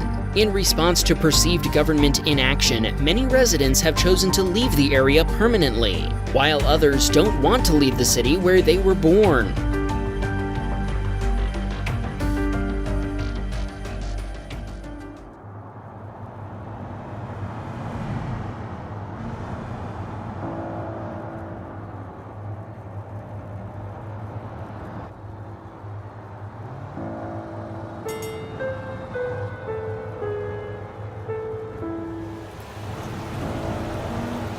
Today was rough.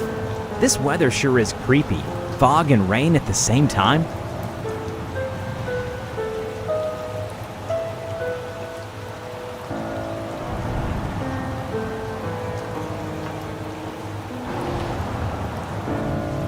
Whoa! What was that?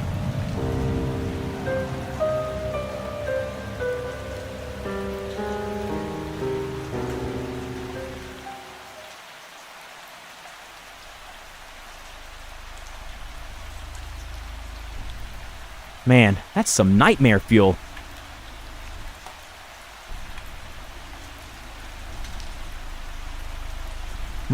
Here's another one.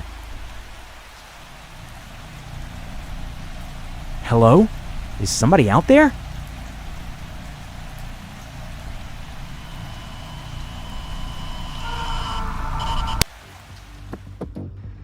An area resident headed to work early this morning found a vehicle abandoned with the engine still running. Police are still searching for the driver, but so far all they've found is a cryptic drawing. If you recognize it, police are asking that you comment below with any information that may be helpful to the investigation.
If you are collecting the NASCAR diecast models, go check out the NASCARfan.de or raceworld.com. It is for all European NASCAR diecast collectors, so if you wanna save on shipping, check out this website.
Station 10.